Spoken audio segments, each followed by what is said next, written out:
this week's edition of Radio Theatre, we present Dead on Time, written by Miles McMahon. It stars Dennis Smith, Marjorie Gordon, Michael Mayer, Diane Appleby, and Bruce Anderson. It was adapted and produced for radio by Michael Silver, and originally broadcast on Springbok Radio in 1971. Heavy snow has fallen in all areas, especially north of the border. And that's the end of the 3:30 news summary. We return you now to the programme of carols to which you've been listening.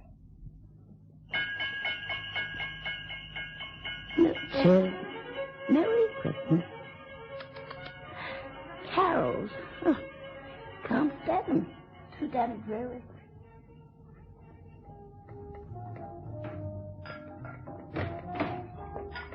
Lydia. What on earth are you doing here? Well, I've come to spend Christmas, darling. Do you mind? Mind? London's so dreary, so I said to myself, why not spend Christmas with the old man? Happy New Year. You're drunk. What observation. Drunk indeed, my lord and master. Have one? You've had enough for two. Look, what do you want? To spend the festive season with my he-man of a husband. I think you'd better go. Go? My dear child, try to understand. This is my home. Remember? You designed it for me. The great architect Simon Holt designed the superb example of modern architecture and gave it to his own dear little Lydia on their wedding day. I never did like the place. You made that abundantly clear in the past. So may I ask why you choose to come here? I'm spending Christmas with you, darling. It so happens that I've invited Uncle Chris and Aunt Amelia to do exactly the same thing. My, it's going to be cozy, all of us here together. Who else is coming? What do you mean? Don't hedge with me, darling. I know you too well. I don't suppose my little sister Lois would be trotting along to spend the festive season with you, would she? Leave Lois out of this. I see, I'm right. Another drink? Yes, I don't mind if I do. There's no reason why she shouldn't come, is there? Oh, none in the least. Where would you like her to bed down? Close to you, darling? I've told you before not to judge other people's moral standards by the ones you use. Oh, how high-minded we are. Pity you couldn't have been more like Lois. Then our marriage mightn't have been on the rocks. Does she know why it's on the rocks? I see she doesn't. What yarn have you been spinning her about me? Oh, so don't tell me. Let me guess. Lydia should never have married. She can't settle down. She's too fond of the bright lights. She likes a gay time and men. Well, that at least would be no more than the truth. Ah, but not quite the whole truth. Perhaps I ought to tell her my side of it, just to even matters up. After all, you wouldn't want her to know the reason we parted. That's enough. That my husband wasn't capable. Oh, always the perfect gentleman, aren't you, Simon? You know, that's what attracted me to you in the first place. Did I ever tell you that? I was lonely and romantic, and then I met you. At last, I thought, what I've always wanted, a perfect gentleman, famous, intelligent, charming in a quiet way. Just the man for me. Man. You fooled me all right. I warn you. No, don't threaten me, darling. What would Lois say? I told you to keep your filthy tongue away from her. She is my sister, you know. Have you forgotten? Oh, I wish I could. So does she. Lydia, don't push me too far. You're a milksop. A spineless, weak-kneed milksop. That's no good. I'm staying. So you'll just have to put up with me. Oh, Lydia, haven't we had about enough of this? Are you going to start preaching to me about my drinking again? Oh, we've been married for 5 years, and it hasn't worked out, has it?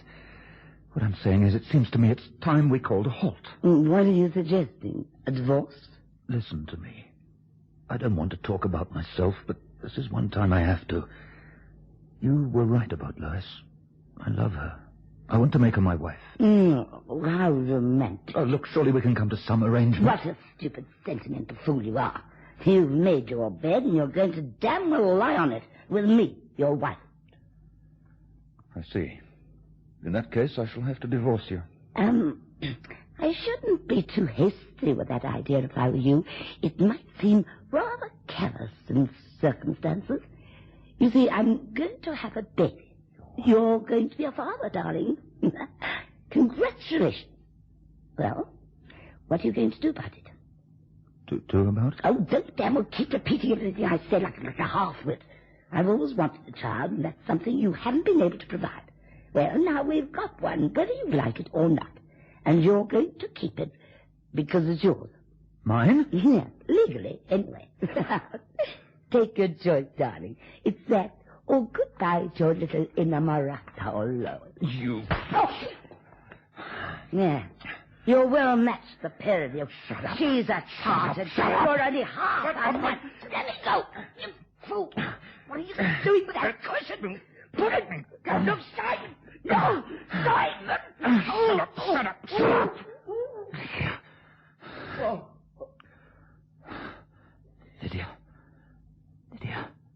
Lydia, answer me. Stop bullying. Get up. Lydia, answer me. Answer me. No.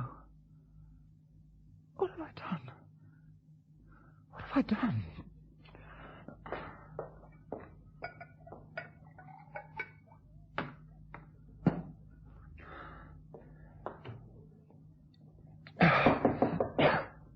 What?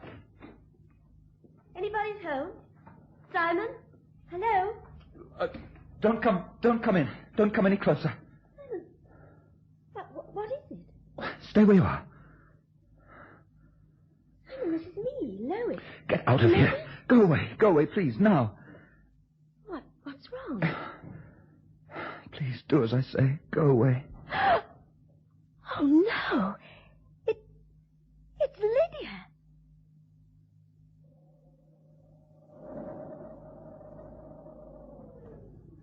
It's a bit of luck meeting you, Mr. Manders. Otherwise, we'd have had to put it all away. It's at least 2 miles from the station. Well, the pleasure's all mine. Where's Simon got to, I wonder? He was supposed to be at the station to meet us. Certainly our good fortune to be picked up by this young man in his car. No, it was nothing.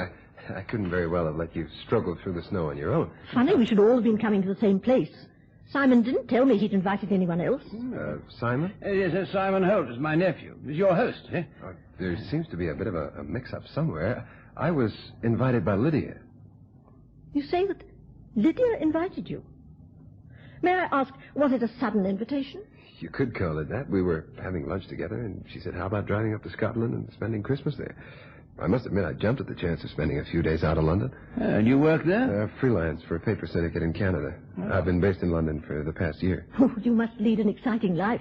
I wouldn't say that, Mrs. Holt. Miss, I'm afraid I've always been the bridesmaid, never the bride. Oh, I beg your pardon. Oh, I'm the one you should be sorry for. My brother means that he's had to suffer instead of my husband. I've kept house for him all over the world while he's been busy sawing poor, defenseless people in half. Are you a magician, sir? The magic is that any of his patients ever lived to tell the tale. Oh, I get it. You're a doctor. To be exact, a surgeon. Retired now. When he retired, the mortality rate dropped several points. Oh, thank you. You married, Mr. Manders? Happily, thank you, Miss Holt. Children? A boy and a girl. I don't see much of them, of course, but, nice. Well, that's the nature of my profession. They're in Canada. My wife doesn't like chopping and changing. Prefers to stay put. It must make things difficult occasionally, shouldn't it? Well, it does, but we get along all right so far. That's good.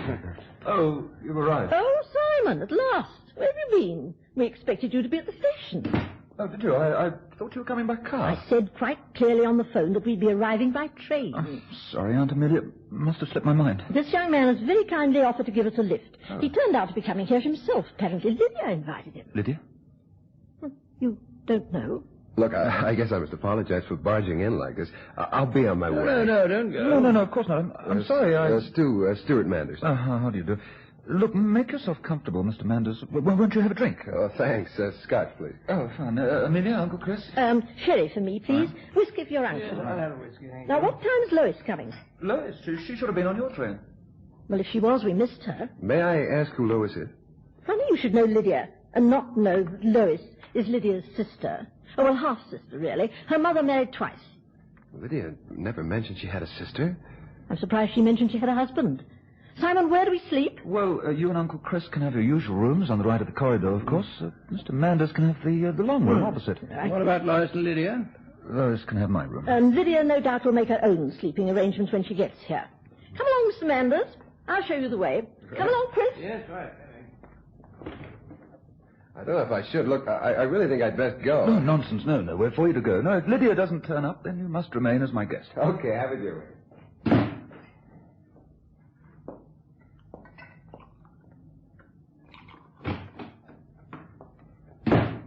I couldn't wait. I used my key. They've arrived? Including a Mr. Manders. He's a friend of Lydia's. Apparently she invited him, and they've gone to brush up. Look, we haven't much time, so quickly now. I need a drink. All right, I'll get it. No, you sit down. Tell me. Well, the old taxi driver didn't suspect anything. He picked me up after you shouted, "Goodbye, Lydia," and he drove off. Here's your drink. Did he talk to you? Over his shoulder. Mm-hmm. That was a short visit, Mrs. Holt. I thought you were stopping for Christmas. I just pretended to be very drunk and muttered, "No." Good. Then I sank back into the corner seat, and we drove the rest of the way to the station in silence. It was awful, just sitting there in the dark, all dressed up in Lydia's outdoor things. What happened at the station? He shouted, "You'll have to hurry if you're going to catch the London train, missus." I didn't answer. I just grabbed my case and got out. Thank heavens I paid him beforehand. I went straight onto the platform. Mm-hmm. The train was already in. I barely caught it.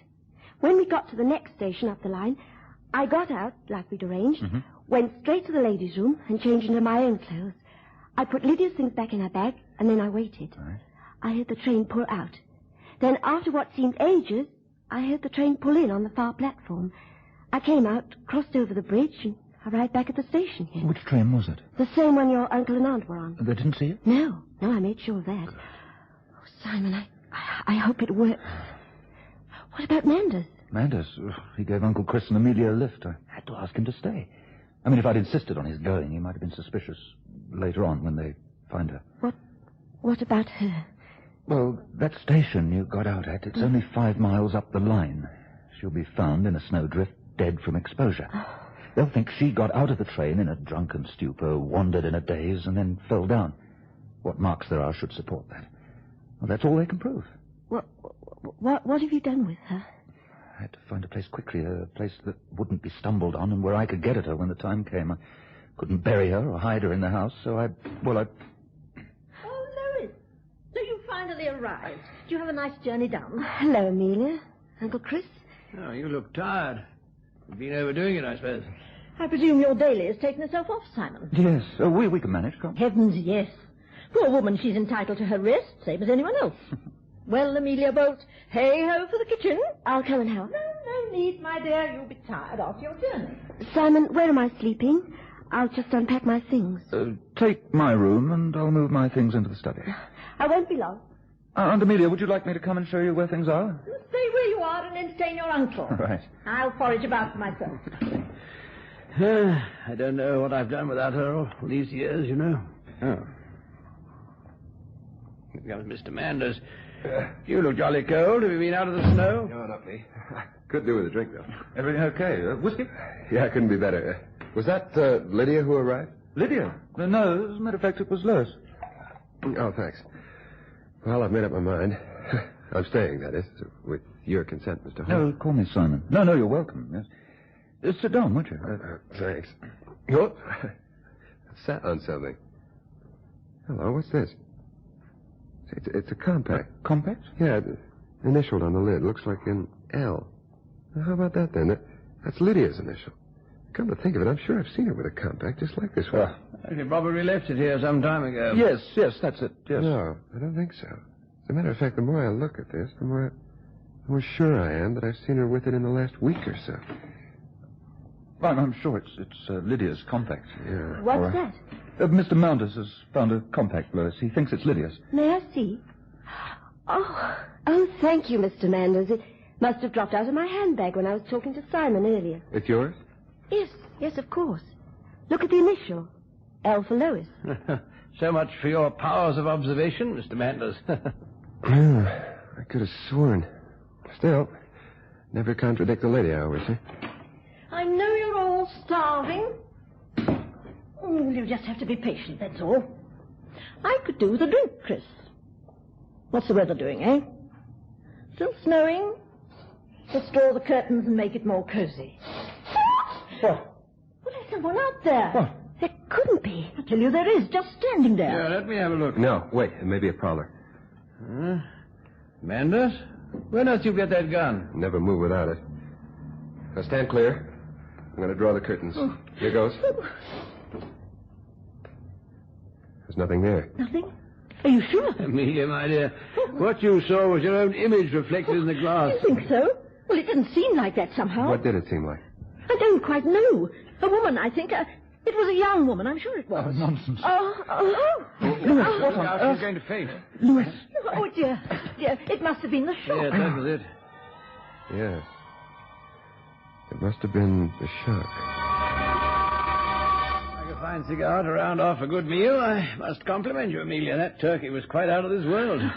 That's the way I feel right now. I think I'll have a short rest before tea. You deserve a break. Today you really excelled yourself. Oh, thanks, Chris. I'm glad Lois offered to do the washing up. She's a sweet girl. Yeah, she'll make some man a good wife. Yes. Where's Simon, by the Well, way? he's in the study. He's not his usual self. He seems out of sorts. Do you think so? Yes, I've noticed. But so would you if you had Lydia for a wife. And Lydia's boyfriend as a guest. You've got a point. What the blazes? That sounded like a gun. It was. What was that? I heard a shot. Sounded as if it came from in here. No, it's in the garden. Maybe it's a poacher after rabbits or On something. Christmas Day? No. Besides, it wasn't a rifle shot. It sounded more like a... Look, in the garden. Good heavens. It's Manders. Now, what the devil's he... Firing it. Looks as if he set up a target on that snowdrift over there. What?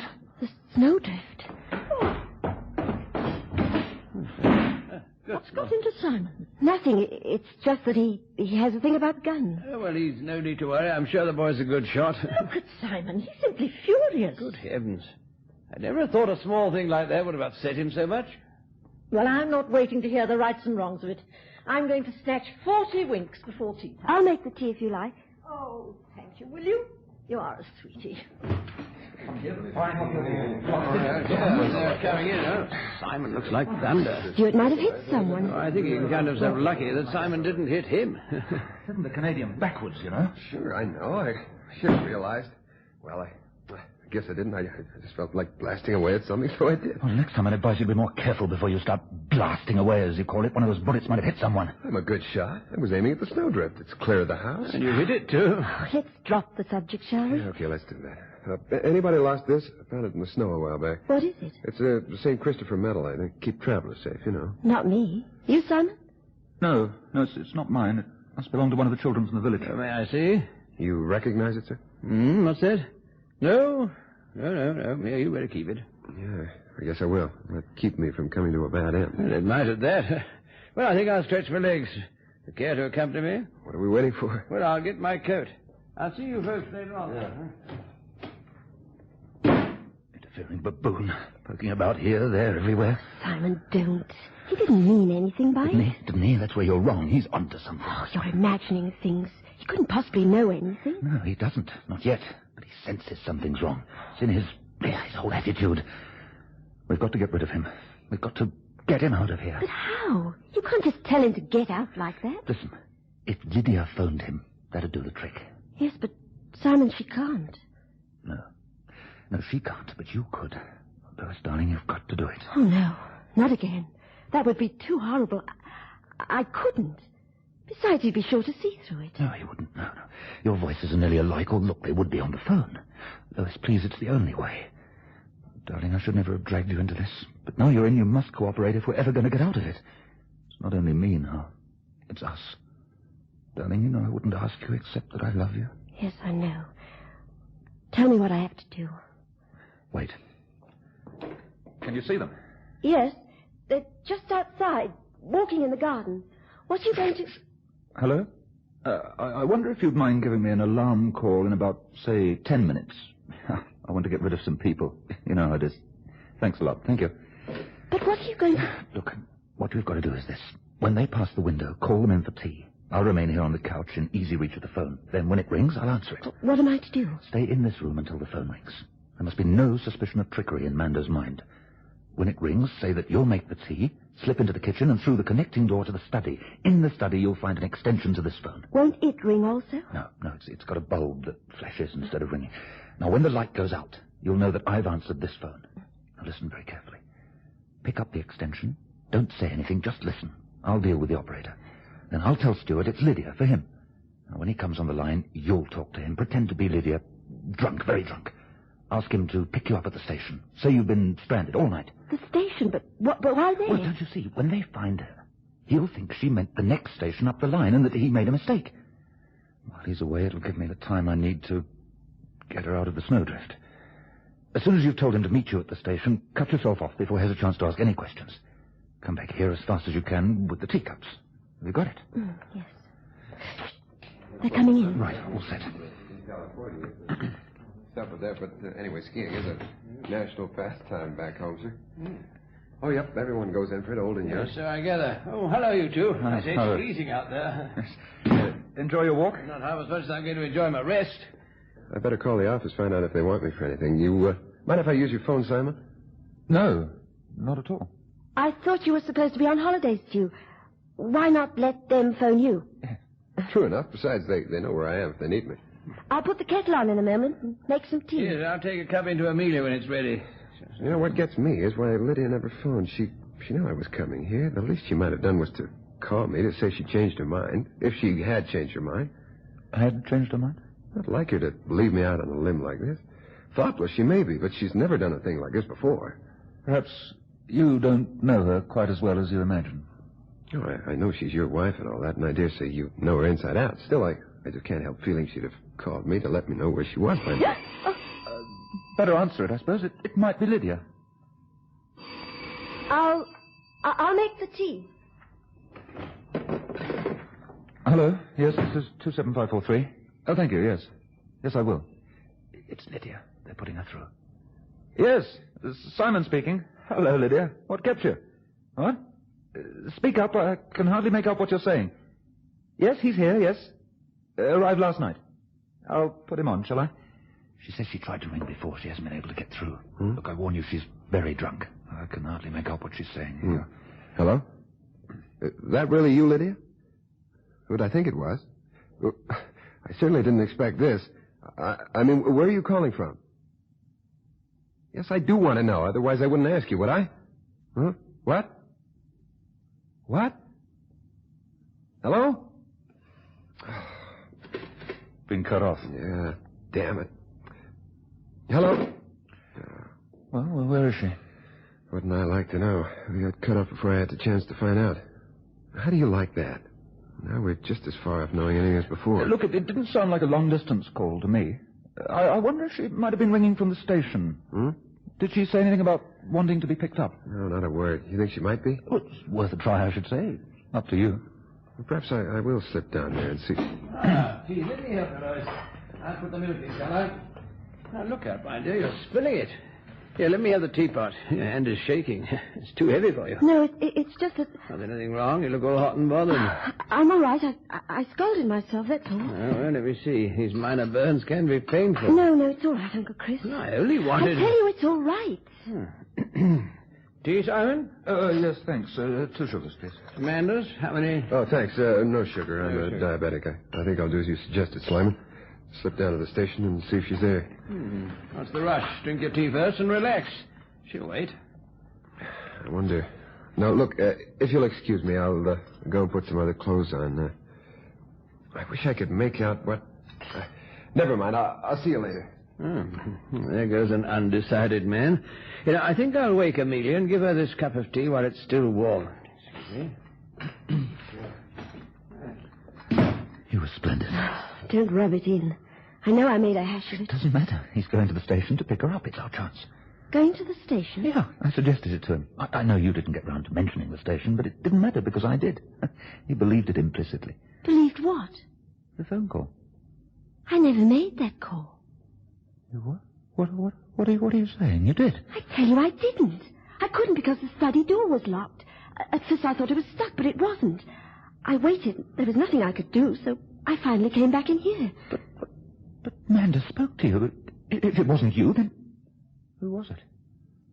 It must have been Lydia. No, it's impossible. She couldn't possibly have recovered. I know. How do you know? Why are you so sure? Because she didn't die from a blow on the head. But you tell I me know that... what I told you. It wasn't true, that's all. She didn't die from any accidental blow. I killed her. Deliberately killed her. I don't know what's got into me. I told myself I went mad, that's all. She taunted me about not being a man. And she told me she wasn't going to divorce me, and she informed me that I would have to accept the child she was having as my own. I think that's what did it. I picked up a cushion and I smothered her. Then you came in and I couldn't tell you what I'd done, so I pretended it was an accident. Now you know everything. Coming in directly. Oh, good. Since Manders is taking himself off to the station, I thought we might perhaps make up a Fordham Bridge, huh?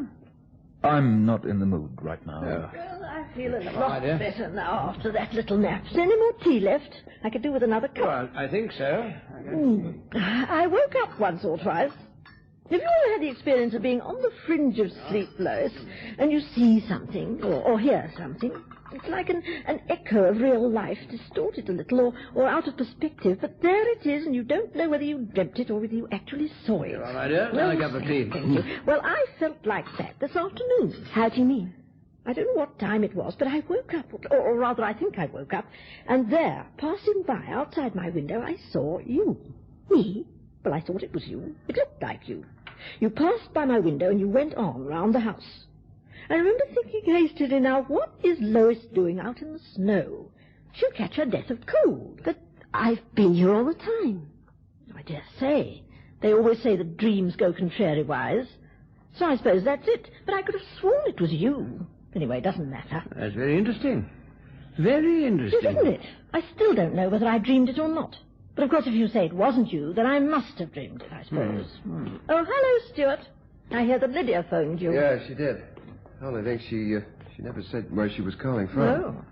Simon thinks it might be the station, so I'm going down to see if she's there. If she is there, I'll give you a call to let you know. Oh, thank you. I hope the car starts. If it doesn't, you can borrow mine. Thanks. I think I'll nip down to the village for some cigarettes before it's too late. Will they be open? Oh, Simon? heavens, yes. If not the front door, then the back. You should have asked Stuart. No point in two of you going herring round the countryside. He's gone to the station. It's a different direction. Quite out of his way. Be sure to wrap up warmly, Simon. Yes, I will. Now, what about a hand of cards, anybody? What do you say, Lois? Love to, Uncle Chris. Well, there's only three of us there. Oh, two of you. I'm going to clear these tea things away. Oh. I'm sorry. Let me help you. No, my dear, I can manage. Now then, let's split the pack, shall we? Save shuffling. And like a game of cards for taking your mind off your troubles. Now, here we are. 3 on a king, my dear. You're not paying attention. Sorry. That's yours, Lois. They're yours. Pick them up. Oh, yes. Well, lead. Your lead, isn't it? No, it's yours. You won. Oh, yes. I didn't hear the car. What's that? I didn't hear Simon start the car. Oh, the engine's cold, I dare say. Oh, perhaps I'd better just go and see if he needs a hand. I can see your mind's not on the game. Off you go, then. I think I'll just go and give Amelia a hand with the tea things.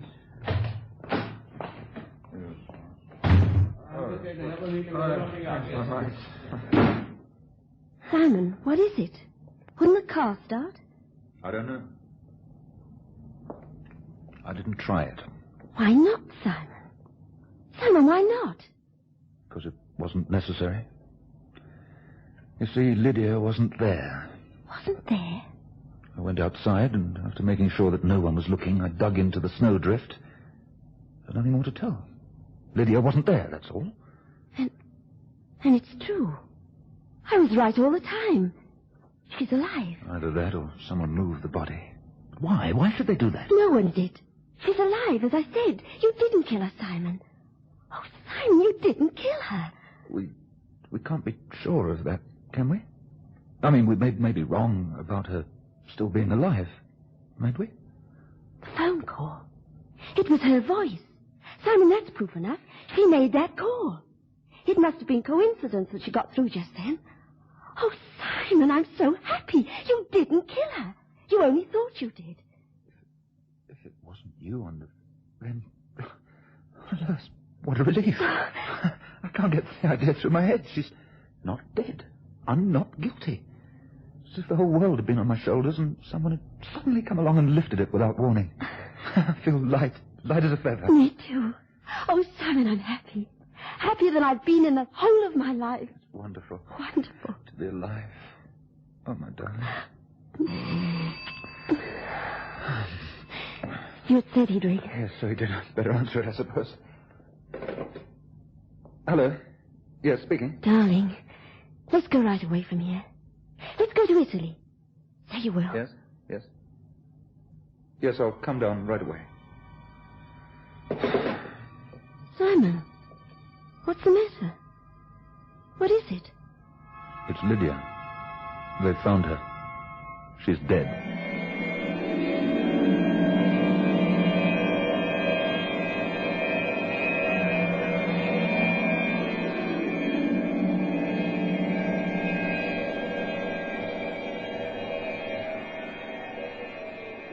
The body of Lydia Appleby, famous West End actress, was found here today on the little railway line that runs Cadivert to Kirkbride. It was discovered lying half on and half off the track by a railway official inspecting the section for possible blockage of the line by snow. It is presumed she met her death through being struck by a train. I'll get started on that article immediately. What? Oh, something like I Knew Lydia Appleby by Stuart Manders. Yeah. Anything new comes in, I'll call you. Bye. Trifle careless, aren't you? No, merely professional. Story's a story, and if I don't get my name on it, somebody else will. Seems a pretty odd way to repay Simon's hospitality by smearing his name all over the papers. Oh, sure, I feel guilty about it, but what am I to do? I need the money. You know, Lois, things haven't been as good as they might be for me lately. That's the reason why I've got to make the most of this. Just might put me back on the beam again. Simon? Oh, it's you, Uncle Chris. Where's Simon? Didn't he come back with you? Well, no. No, he'll follow later. But how can he? He'll have to walk, won't he? You've used the car. I wouldn't worry about that. They'll be bound to give him a lift when they're through. They? What do you mean? The police. You mean they suspect Simon might have... But it was an accident, wasn't it? Oh, Uncle Chris, if you know anything, please don't keep it from me. Do you understand? I've got to know the worst. They think Simon killed his wife. Of course, it's a lot of nonsense, but that's what they believe. Is Simon's position very serious? As you ask me, it's very serious indeed. Why did he conceal the fact that Lydia had been here last night? What? Was she? You knew, didn't you? Didn't you? Yes. Yes, I knew. That must be Simon now. Look, Uncle Chris, I'd very much like to talk to him alone if you wouldn't mind. Not in the least. I'll bring Amelia up to date on how things stand, shall I? Yes, do please. It won't help to keep her in the dark. If either Simon or you has anything to say to me later on, I'd like you to know it'll be regarded as private and confidential. I don't think so, but thank you, Uncle Chris. I'll remember.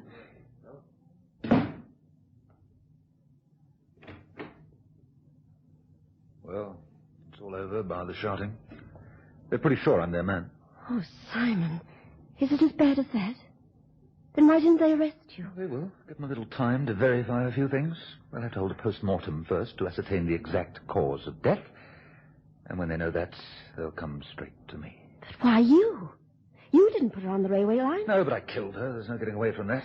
Whoever moved the body onto the line may have been trying to do me a good turn, for all I know. Trying to cover up for me. But who would do such a thing? Why? It's senseless. Could it be that someone wanted to make sure you'd be arrested? No, I thought of that. Doesn't make any sense either. If whoever moved her wanted me charged, all he'd have to do is ring up the police when he found the body. There has to be another reason. You think someone might be covering up for you? Why? It's mad, but what other explanation is there? If she'd been struck by a train, well, who knows? The whole thing might have been passed off as an accident. Doesn't sound as if they wanted to make me look guilty, does it? You don't suppose Stu Manders could have had a hand in it? Putting her on the track, I mean. Manders? Why on earth should he? Perhaps he loved Lydia. You mean he found her and... No, that won't do, will it? As you said, if he wanted revenge, all he'd have to do is lift the telephone and ask for the police. Dear, it's a vicious circle, isn't it? Is this true, Simon? What Chris has just been telling me, that you're in danger of being arrested for Lydia's murder? Now, that isn't quite what I said, Amelia. Oh, yes, it's true. The whole thing is ridiculous. Simon hasn't been anywhere near Lydia for months. I saw her last night, as a matter of fact, before you came. What? But you didn't mention a word of this to us. We had a row, and she left, that's all. Oh, Simon, you've got to tell us what happened last night from the moment that Lydia got here to the time she left. Is that so very important? After all, she was still alive early this afternoon. Otherwise, she couldn't possibly have phoned Simon. That phone call wasn't a real one. Oh? You see, Simon arranged to be given an alarm call by the operator. He wanted to get rid of Manders. He thought if Lydia phoned him, he'd pack up and go. I was to use the extension in the study, but it didn't work out as we planned. When the time came, I couldn't get into the study. It was locked. Then who did Stuart speak to? I don't know. Lydia, of I course. just don't know. Who else? It couldn't have been. Couldn't have been Lydia. If it was a fake, as Lois said... Well, the lines must have got crossed, that's all. But it couldn't have been Lydia because she was... Because she was already dead by then. Is that what you're going to say, Lois? Tell them, Lois. If you don't, I will. Simon, no. I killed her. That's what you want to know, isn't it? Oh. Was it an accident? The police won't call it that. I'm sorry. I seem to have made a first-class mess of everything. My life, marriage. What are you up to? I'm going to phone the police and turn myself in. No, Simon, no, you mustn't do that. We'll find a way out. She was worthless, you know. She was a human being. Yes. It's true she hurt me in many ways, but I had no right to act as I did. Now, Simon, wait. Until I'm arrested? Wait until I'm arrested, is that This it? man is innocent until proven guilty. That is the law's job, you know. Why not let them do it? Please, Simon, for my sake. Well, what shall we do till the police come for me? Make up a 4 at bridge? Well, I'll wash up. I must do something. I just can't sit still doing nothing. I'll come with you. Simon, I'm old and not much use, but if I can help in any way... Amelia was right, you know. Lydia was worthless. You are not. Why don't you let us try and work something out, perhaps between us? No, please. I've done all I'm going to do. It's last night that's so important, isn't it? We could say that Lydia was here when we arrived, and she left shortly afterwards. And Manders, would he swear to that too? Yes, I forgot Manders. Give a dog a bad name, and everybody's bound to start using it. Did I hear mine mentioned? If you were listening, you may have. Well, I'll go and see how Lois and Amelia are getting on. I wasn't, you know. What's that? Listening. Oh, you surprised me. You acquire a shell of iron in this business. You have to, or you're out. And yet the right kind of publicity can do an awful lot to influence public opinion. Juries start off as ordinary members of the public.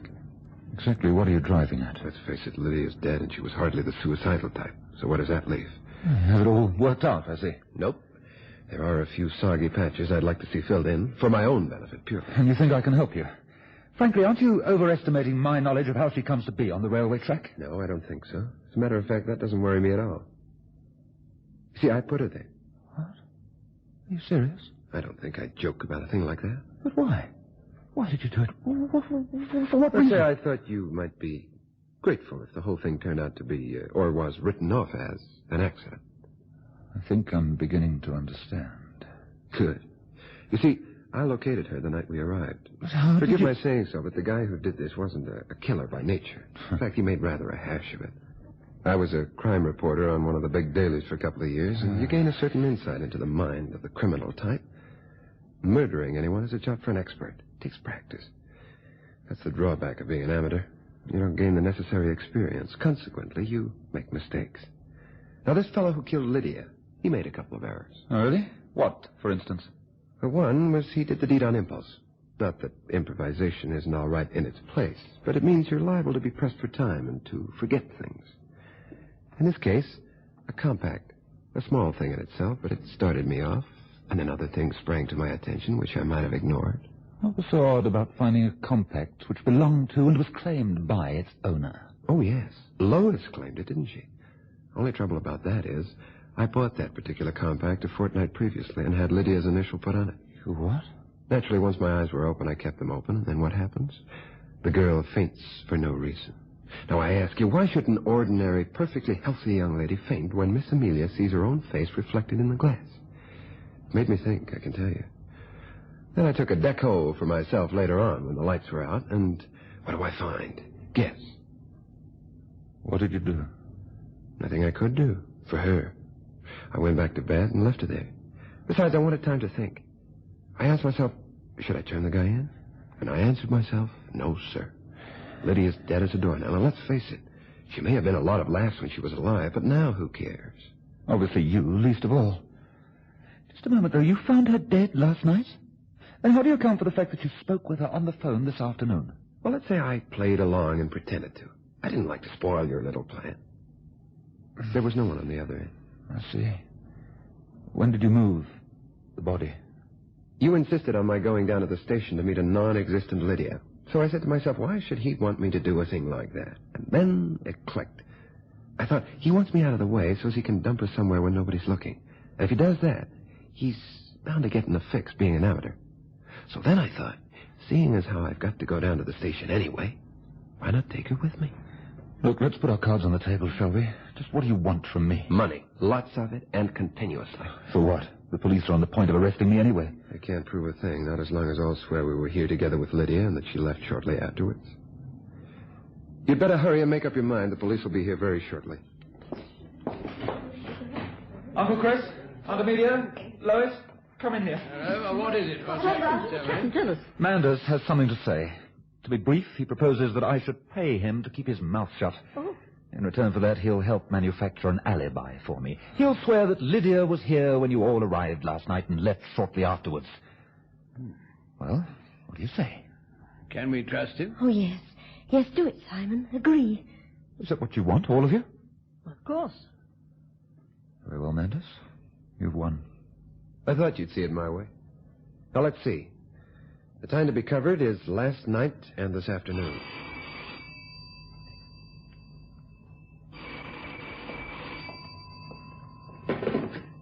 Hello? Yes. Yes, he's here. It's for you, Manders. Yeah, oh, thanks. Must be the paper. Manders speaking. Hello, who's that? Oh, you, Joe. I didn't recognize your voice. What is it? On the early train? A photographer? Yeah, okay, I'll meet him. No, nothing new as yet. What? Huh? What was she wearing? Hold on, I'll find out. What jewelry had she on when they found her? Oh, I know. Well, you saw her body at the police station. Oh, I can't remember exactly. Earrings, I think. Yes, dangly ones, green jade, and a slave bracelet. Nothing else. Oh, thanks. Yeah, green jade earrings and a slave bangle is the lot, Joe. Oh, there was one other piece. She wore a medal round her neck. That's not important. Look, let's get back to Just 1 second. Wait a minute. What sort of a medal was she wearing about her neck? St. Christopher? Why? Oh, how very interesting. Now that you're happy, can we get on with the No business? hurry, Mr. Manders. You know, an odd thing has just struck me. You're not the blackmailing type. Ever since Simon said that you're willing to shield him for money, it's been niggling me. How do you know what type I am? Only a fool doesn't like money. Manders, in this very room, you produced a St. Christopher medal, which you said you'd found in the snow. Where is it now? In my room, I'll get it. Exactly where in your room? How should I know? In one of my pockets, I guess. Amelia, you see if you can find it. Yes, but... Now, please do as I ask. Now, Manders, where and when did you find Lydia? In the snowdrift last night, after you'd all turned in. In the snowdrift, I see. She was dead? There's a doornail. So after you found her, you didn't touch her again? Except to place her on the railway track, no. And that was? Late this afternoon. You and Lydia were good friends, yet you didn't go to the police. Why not? I couldn't bring her back to life again, could I? And I don't like the police. Never have. Besides, I thought there was a chance of cashing in on it. That's why I hung Now, up. Manders, you've given us a reason for your actions, but it doesn't accord with the facts. What facts? The fact that early this afternoon you fired bullets into the snowdrift. Yet Lydia, when found, had not been injured in any way. So what? I probably missed. Oh, no, you didn't miss. I saw you myself. What are you getting at? Wait. Oh, Amelia, did you find it? It wasn't there. Oh, you couldn't have looked. Look, I'll find I it. think you'd better stay where you are. What is this, some kind of a joke? No, no joke. On the contrary, a very serious matter indeed. I accuse you of being the cause of Lydia's death. You're mad. Am I? Now listen. 1, no bullet wounds. Therefore you lied when you said you left her in the snowdrift. 2, the medal round her neck, which was in your possession this afternoon, showing you had recent contact with her. And 3, you talked to her on the phone this afternoon. Yes, but that... 4, Amelia sees Lydia pass her window immediately prior to the phone call, and she mistakes her for Lois. Yes. What are you getting at? Lydia was alive early this afternoon. She probably heard Simon and Lois arrange that phone call and decided to cut in. She went round the outside of the house, past Amelia's window, in by the hall door using her own key, and used the extension as Simon had planned for Lois to do. It's a lot of nonsense. How can you know that? Because when you spoke to her on the phone, you were both surprised and annoyed to find her on the line. You reacted violently. You didn't know where she was phoning from. Immediately afterwards, you went to see for yourself where she'd got to. But where was she hiding? In his room. Where else? I remember how cold you looked when you returned to this room after unpacking the night you arrived. And I asked you if you'd been out in the snow. You denied it, of course, but you had, hadn't you? I suggest what happened was this. After Simon thought he'd killed Lydia, she recovered. Now, Manders was unpacking in his room at the time, and she saw him, knocked on his window, and after hearing her story, they hatched up a neat little scheme to fray Simon's nerves by way of revenge. But to succeed, they had to make it look as if Lydia was still in the snowdrift. Consequently, Manders had to climb out and remove any signs of her return to life. Lydia gave you her compact and her Christopher medal to use as a ward of nerves she planned on Simon, didn't she? The compact worked all right, but no one reacted to the medal, so you gave it back to her. And that's how she came to have it round her neck when found. But of course... It doesn't even make sense. The police suspect Simon, so I protect him by manufacturing an alibi for him. Would I do that if I were guilty? Is it likely? It's likely enough, Mr. Manders. You weren't providing an alibi for Simon. You were creating one for yourself. The blackmail act was only a smokescreen to hide the fact. Once you had us all swearing that we were here together and that Lydia left in a taxi for the station, then you were safe. Because you knew we'd never go back on our story later on, just for Simon's sake. No matter what facts the post-mortem would bring to light regarding the manner of her death. Tell me, Manders, what are you going to find at the post-mortem? What do you think they'll find? What is it that points to you as the culprit? Something that indicates you so clearly that you simply had to make her death look like a train accident? Well, since you're so bright, you tell me. Could this have anything to do with it? I found it in his coat pocket. It's a hypodermic syringe, of course. How very stupid of me. That's it, Amelia. Manders, you're a diabetic. You told us that yourself. You gave Lydia a massive dose of insulin, didn't you? All diabetics take it to counteract the sugar in their blood. Insulin. The one thing that would make the police come directly to you, a diabetic.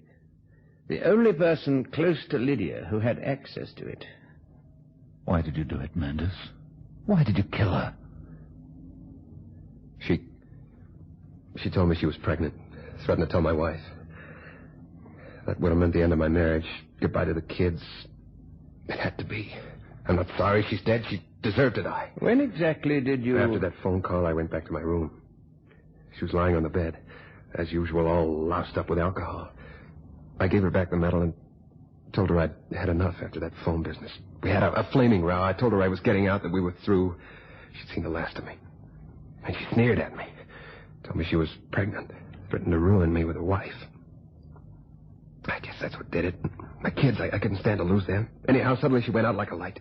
The alcohol and the cold air outside must have ganged up on her. I knew I'd never get another chance like it. I gave her the lot. I guess that's about it. Forget it. I'll find my own way out. Doesn't seem right, letting him get away like that. Not so long ago, you're all for me getting away with it. Well, that was entirely different. You're not the criminal type. No? No wonder. Chris, shouldn't we try to stop him? He's getting away. He said he'd find his own way out. I think we should leave him alone to do just that. You mean... Oh, Simon. How awful. There, but for the grateful... Simon, don't. I wonder what the papers will have to say about it all. Oh, not much, I shouldn't think. Lover kills mistress, something of the kind. You make it sound so common and so ordinary. That's the tragedy of it, Amelia. It is.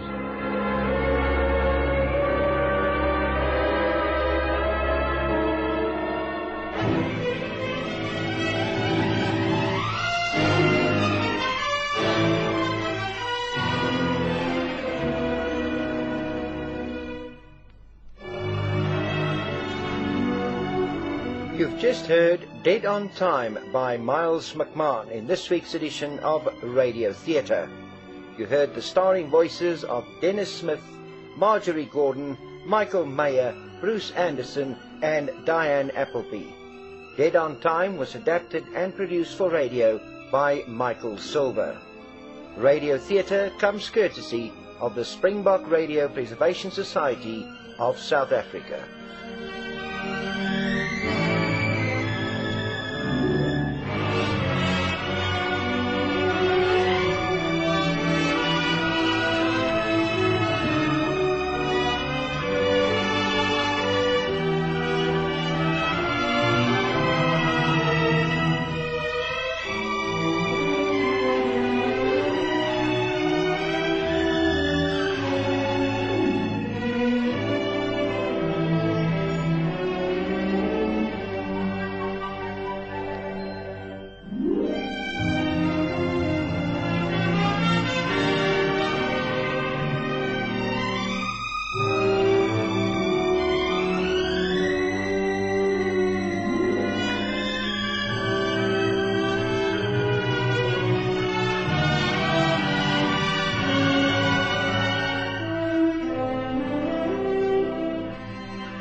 We present the best of South African radio drama for your listening pleasure in Radio Theatre.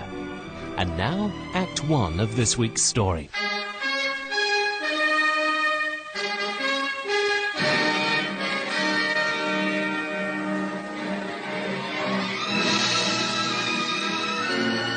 We present Murder on the Mind by Glenn Day.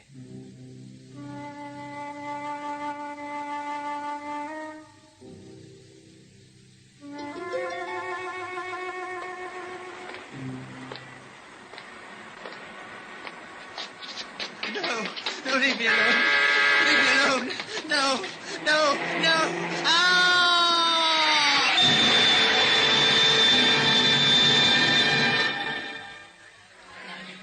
I say, you're Jarvis, aren't you? Sunday Mail? That's right. I don't think... What brings you to London? Are the provinces too quiet for you? Oh, no, it's not that. There's a conference on. But are you not connected with the newspaper world, Mr... Indirectly. Yes, you could say that. Yes, I am connected with the newspaper world, but only indirectly. Do you ever meet any of the people you write about, Mr. Jarvis? Oh, yes, of course I do, but I don't understand. You don't need to. How long have you been a crime reporter? Look, I don't understand what this is about. Are you a journalist out for a quick story or something? No, I told you that. Well, then why all the questions? I want some information, Jarvis. Oh, what sort of information? Sort of information only you can give me. Well, I wish you would explain. Remember the Parker murders? Parker? Yes, of course I do. You covered that case, didn't you? Rather thoroughly. I mean, right from the beginning. Well, that's my job. Is it? Is it your job to condemn criminals to death, to take sides, to influence the public against innocent persons? Is that your job, Jarvis? I don't think I understand what you're saying. I don't know you, and I don't like what I think you're implying, so if you'll excuse me. You haven't heard all I have to say, Jarvis. I don't think I care to. No? Look, I don't know who you are or what you're after. But... Don't you, Jarvis? Look at me, Jarvis. I'm a little older. 15 years older, Jarvis. 15... You're Donaldson. Right, first time, Steve Donaldson. 15 years in prison changes a man. It makes him look much older than he really is. The features become a little hard, a little sunken, perhaps. 15 years is a long time. I've had a lot of time to think, and I don't think you'll like my thoughts very much. Oh, yes. I've thought about you, Jarvis. What do you want from me? Nothing. Nothing? Well, then why... Nothing of material value. But I want you to experience some of the mental torture I experienced. For 3 years, you kept that case alive in your newspaper column. For 3 years, I sweated, I suffered, because I knew you'd never give up. Oh, yes. You kept at it, building false evidence, making people believe snippets of information which you sucked out of the air. On and on, relentlessly hammering it into their heads. Then they caught me. Look, if you wanted to attack me, why didn't you do it in court? You've never stood trial for murder, have you?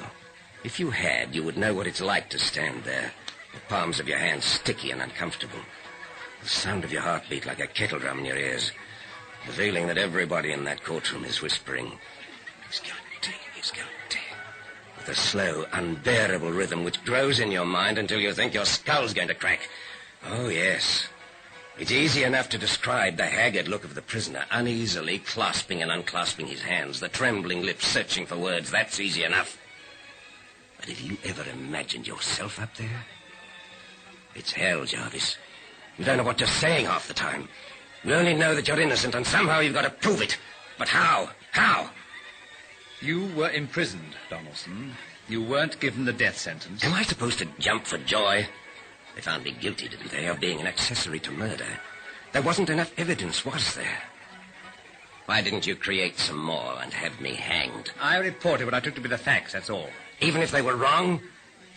Did you ever bother to find out? I can't remember. It's a long time ago. Do you ever bother to print the truth? Or do you just write to fill up a page, Jarvis? I've asked you before, what do you want? And I've told you. Nothing. Now that I'm free, I plan to become a gardener, Jarvis. And I've just planted my first seeds in your mind.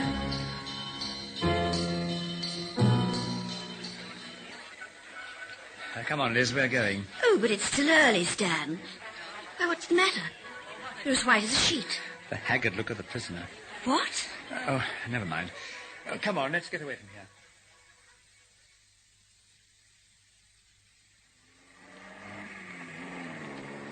Well, Stan, what happened at that party? Do you remember the Parker murders? Parker? No, I don't think so. Steve Donaldson? No, Stan. He was there tonight. Who was? Donaldson. Well? He accused me of printing false information about the murders. What? It was a case which intrigued me, Liz. I don't think I'll ever forget it, as long as I live. Mr. and Mrs. Parker were victims of what appeared at the outset to be nothing more than a series of sadistic practical jokes in very bad taste. Mm-hmm. You know, the usual mysterious phone calls, just heavy breathing at the other end of the line, anonymous letters, etc. Mm-hmm. Well, they reported it to the police. Old man Parker was pretty wealthy, and they'd retired to a cosy little cottage in the country. Parker alerted the police, as I said, and they, in their small way, tried to help. Yes. The phone calls and letters stopped for a while, and then suddenly they started up again, more threatening than the first time. Mm. They terrorized the old couple until they were nearly demented with fear. I can't remember all the details, but they'd knock on the door of the cottage late at night, throw stones through the windows, and somehow they always managed to evade the police. One morning, the Parkers awoke to find their faithful little spaniel had been murdered in the night. Oh, how terrible. Oh, there's worse to come.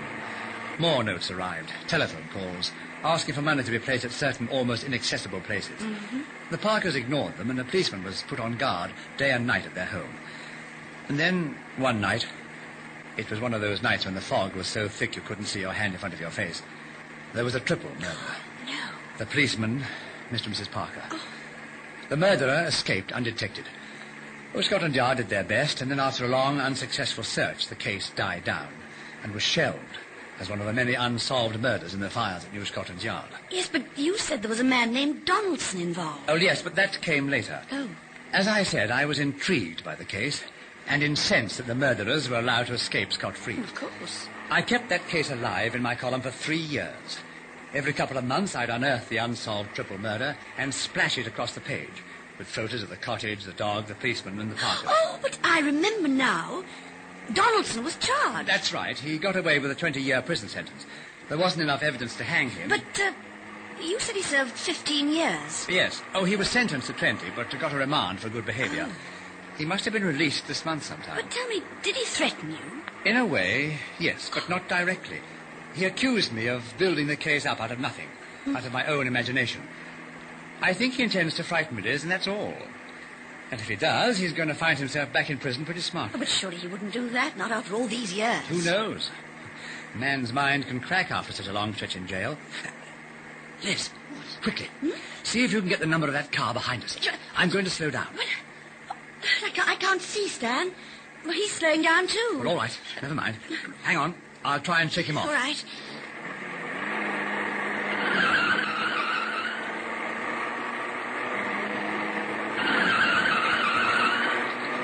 No, he's still there. Oh, dear. Well, I'll bet you anything you like that's Donaldson.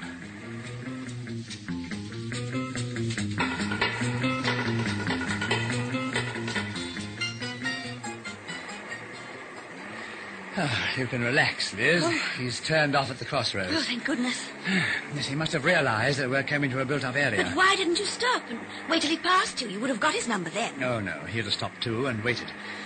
We're almost home now. I know what I'm going to do when I get in. What's that? I'm going to pour myself a nice stiff whiskey.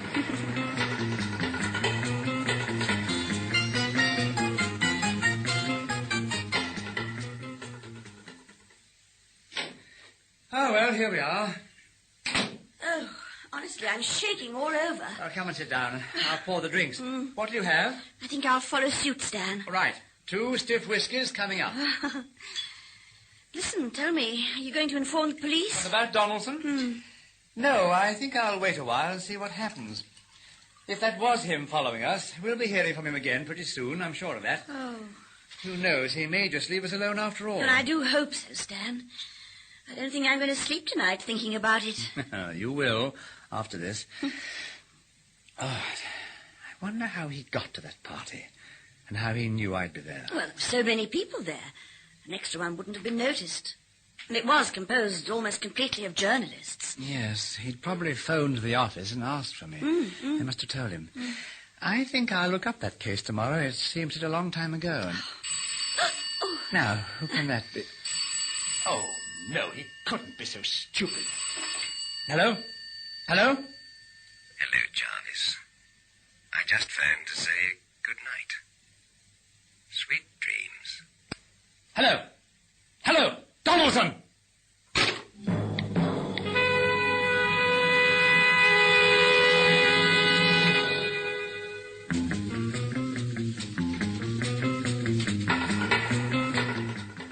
You've never stood trial for murder, have you?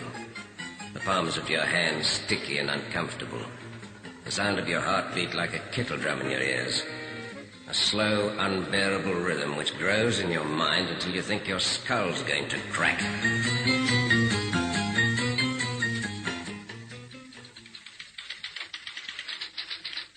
You all right, Mr. Jarvis? What? Oh, John. Yes, I'm fine. I'm just dreaming a little. You're not looking so well, if I may say so, sir. No, a little tired, that's all. Anything interesting in the newsroom? Oh, the usual. Do you want me to take that copy through for typesetting, sir? Yes, please, John. The other proofs come through yet? No, sir. Shall I check them up for you? If you don't mind. I don't know what's the matter with me. I can't seem to concentrate anymore. Perhaps you need a holiday, sir. No. I think I need to retire and leave reporting to young people like you. New blood, new ideas. The ink in my blood is drying up. If you don't mind me saying so, sir, I don't think this paper would be the same without your column in it. Oh, thank you, my boy. Oh, excuse me. Just close the door for me, John. Yes, sir. Hello? Hello, Jarvis. How are you?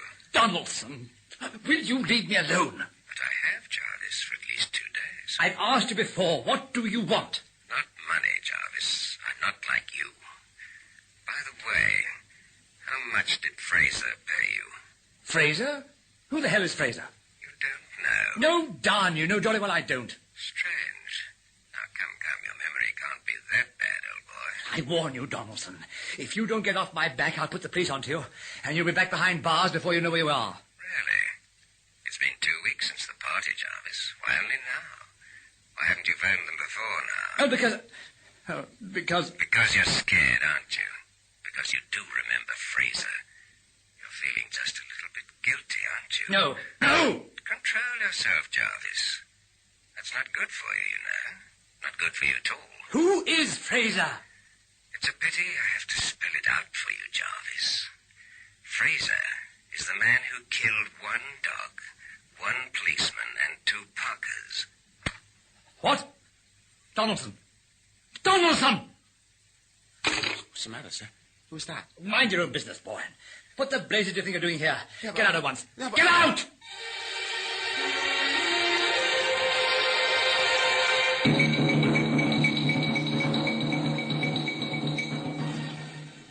Why don't you phone the police, Stan? No. Don't you see? That's just what he wants, Liz. And as soon as I do, he'll lay off. But wouldn't that be better for both of us? Look, Liz, there's more to this than you know. I told you the case intrigued me, and it must have seemed to you that my pursuit of justice was purely humanitarian.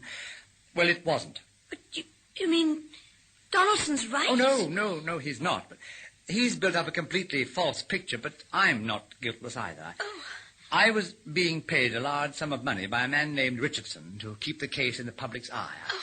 I didn't know his motives. I didn't even question him, but it must have had something to do with Fraser. Fraser? Well, Donaldson phoned me at the office today. Yes? He said that it was someone called Fraser who committed the murders. Oh, but is there any way of checking up? What about the police file? They must have something on Fraser. Oh, I did that. I phoned Travers. There was a Fraser up for blackmail about 16 years ago. Apparently he left the country in 1965. As far as I know, he is now living in France somewhere. And Richardson? Well, what about this Richardson, the man who was paying you? No, a complete blank. Stan? Yes? Why did you accept the money? Why does anybody do that sort of thing? I needed it. We were struggling then to build a home. It wasn't all that much, and I honestly thought that it was a case which should be pursued. I didn't think that... What do you think now? I think I should give up. Leave here. But why? Because of one man with a vengeance? Look, if he's not a murderer, he won't commit murder now, surely. And if he tries, the police will step in. In fact, I still think you should phone them, Stan. Oh, please listen to me. No. But what have you got to lose? Are you too proud? Is that it? Do you want to run away like a criminal? A criminal? He asked me if I knew what a criminal felt like. I think I do now. I keep looking over my shoulder and wondering if somebody is following me. My eyes keep flicking to the rear-view mirror when I'm driving to and from work. I keep waiting for the phone to ring, looking out for the mail, for anonymous letters. Oh, Stan. He's playing on my nerves.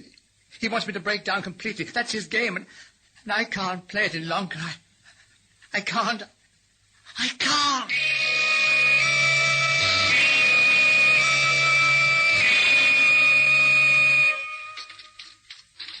Mr. Jarvis, Mr. Jarvis. Sir. What? Who are you? It's John, sir. John? Did Donaldson send you? Donaldson? Yes. Oh, I know your game. There are a whole lot of you, aren't there? I brought your proofs back, sir. Proofs? Are we running another story on the Parker murders? Oh, the truth this time. Is that it? Is that what you want? A double-page spread. Eh? What do you think? Photos of the dog, the policeman, old Parker and his wife. And then right at the top, a photo of Stanley Jarvis, criminal. How does that sound? The crime story of the year. Go ahead and write it, my boy. It'll make your name for you. You want that, don't you? I don't know what you mean, sir. Don't you? Then read this letter, then. Letter? Go on, read it. All right, sir. Out loud, so that my ears can hear what my eyes fail to see. Jarvis, your time is running out. Fraser was Richardson's stepbrother. A fact I'm sure you knew. But perhaps you didn't know that Richardson died in Versailles on the 14th of June, 1970. The last person to see him alive was Fraser. Do you feel like printing this information? That's all, sir. Oh, it's not enough. I don't understand, sir. Who wrote this letter to you? An innocent man who spent 15 years in prison. That must have been hell. Can you imagine what it must be like? 15 years is a long time. Oh, I'm too old now. Too old to understand. I mean, really understand. Oh, come and get me, Donaldson. No, sir, I can't go on any more. You tell Donaldson to come and get me. I think you ought to go home, sir. Can I drive you back? Go away from me. Leave me alone. I'll walk. I'll walk.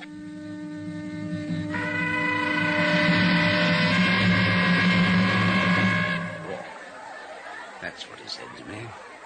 Walk, Donaldson, as if I were a ruddy dog. And you walked. You know what I did? Huh? I stopped just where I was and didn't budge. I wasn't going to be pushed around by anybody. I was innocent. And that ruddy prison warder knew it too. Jarvis knows it now. And he's going through what I went through, and I'm glad. What you gonna do to him, Steve? Nothing. What do you mean, nothing? I'd make him pay for what he did to you. If I was you, I'd make him suffer. And you're not me, so shut up. What's the matter with you? You scared? Of course I'm not scared. Well, then why don't you beat him up? I would. I'd make him suffer, I tell you. Really suffer. He knows, Fred. He knows what it is to suffer. He's suffering right now. He's running away from me. He doesn't know where I am, and he doesn't know what he's running to. I'm innocent, and he knows it. Yeah, but who else knows? Is he going to print an apology so everybody can read it? Never. No, he doesn't need to. You should have heard his voice on the phone this afternoon. I've broken him good and proper.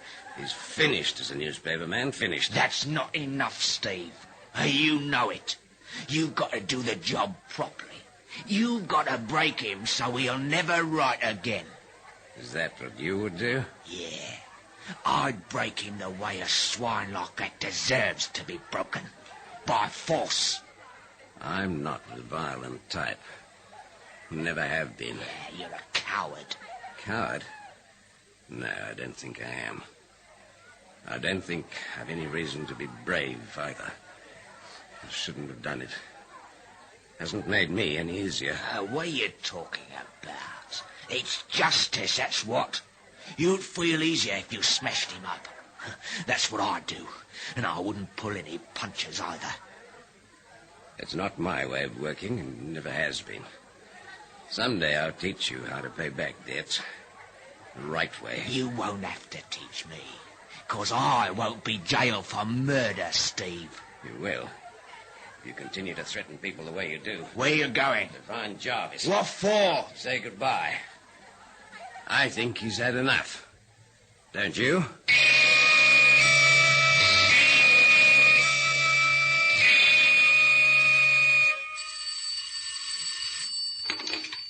Hello? Mrs. Jarvis? It's John Harris. Oh, yes, John. Has Mr. Jarvis arrived home yet? Well, no, John. I thought he might be working late. He often does the night before the paper goes to bed. But, is he not there with you? No, Mrs. Jarvis. He was in a bit of a state. Oh. I suggested he went home. He left about an hour ago. He said he was going to walk. Oh, John. Well, what do I do? Don't you worry too much, Mrs. Jarvis. I'll see if I can find him. Oh, good. I'll ring you back.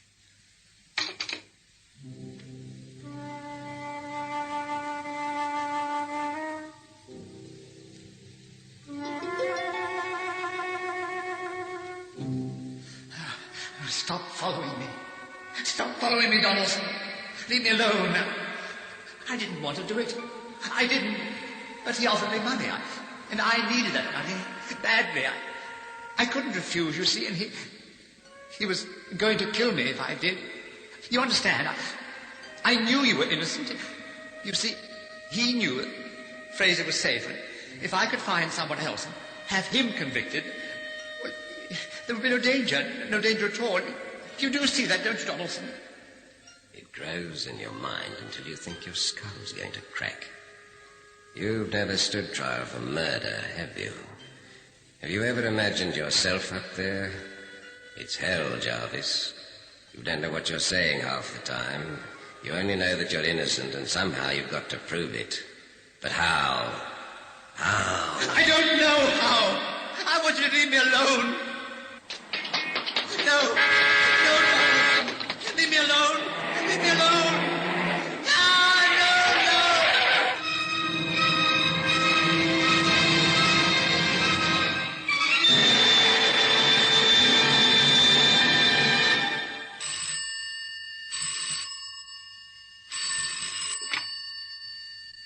Jarvis. Yes? It's John. Oh, yes, John. What's happened? Where is he? Very sorry. John. He's dead, isn't he? Yes. Oh, was it Donaldson? No. Donaldson was waiting at the office. What? It was a late-night news van. Oh. Accident. Driver tried to swerve, but he didn't make it.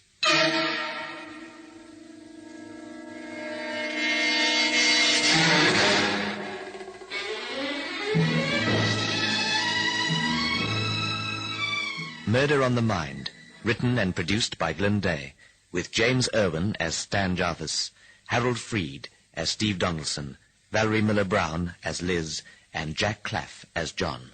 The play was directed by Henry Diffenthal.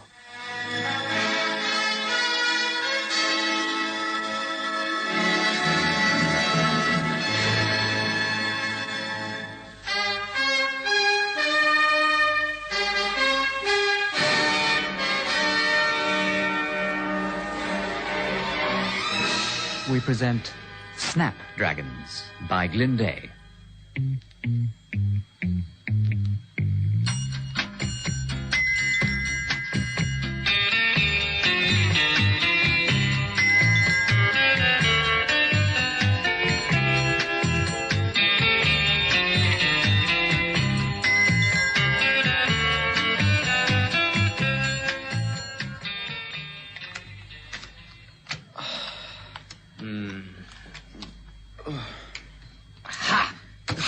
Yourself. Too late. Mike came. Oh, how many does that make it? 25. It's amazing the number of times I beat you at cards. Oh, it's amazing the number of times I lose. Oh, same thing. Cut. Why don't we play chess or something for a change? I'm no good at chess. Yes, but I am. We'll stick to cards. One of these days, I'm going to surprise you. You want to bet? No. Why not? I'm no good at bets. Oh, Joss is here. I know. Well, why don't you say hello? It's your turn. Oh, no, it's not. I said hello to him last night. Well, it's about time he said hello to one of us for a change. What's he doing? Reading as usual. I'm sick of this. We're going to have a bath. Hey, Joss, how about a quick game? No thanks, Percy. You play on your own. Oh, it's no fun by myself. What's the time? Time you were going to bed. I don't need much sleep. Didn't you know that sleep was good for the brain? No. That figures. Oh, I'm going out. At this time of night? I don't know what time of night it is. It's nearly midnight. I'm not going out. Oh. Joss. Yes, Percival? Got a book for me. What would you do with a book? Oh, go to sleep. Have you, Joss? Well, I've got a book, but you sure you want to read it? Yes, of course. Well, where is it? There are a couple of books in my briefcase, if you care to have a look and choose one. Oh, thanks, Joss. Joss? Joss, where's your briefcase? Oh, dear, I must have left it at Anne's this evening. Sorry, Percival. Oh, why do you guys always confuse me? I mean, pull someone else's leg for a change. I've had enough of your teasing. I might not be as bright as you two, but I don't deserve to be treated like a complete fool, you know. All right, Percy, calm down. We admit that we've treated you badly, and from now on we won't treat you like a complete fool. Joss, from now on we treat Percival like an incomplete fool. Oh, shut up. Shut up. I'm funny, aren't I? A fool. Well, you're always picking on me. You just wait. One day you'll stop laughing at me. I'm going to show you. Ooh. Both of you. It's getting all upset, isn't he? I'll be the one who's going to laugh then. Mm-hmm. I've always got to take your taunts and jeers. Oh, Percy can take it. Oh, yes. Percy's too stupid even to have any feelings. Well, you're wrong. I have got feelings. Yes. I always say nothing just to keep the peace. Well, I'm not going to anymore. We've noticed. What? That you're not going to keep the peace anymore. Oh, go on. See if I care. Say more nasty things. For Pete's sake, put a sock in it, will I'm you? going out and I'm not coming back either. You're not married to either of us, darling, so just pack your patched jeans along combinations and go. I am, and you're both going to be sorry. We are sorry. Hey? Yeah, sorry you didn't think of it earlier. Exit Percival in a huff. Silence. And sleep.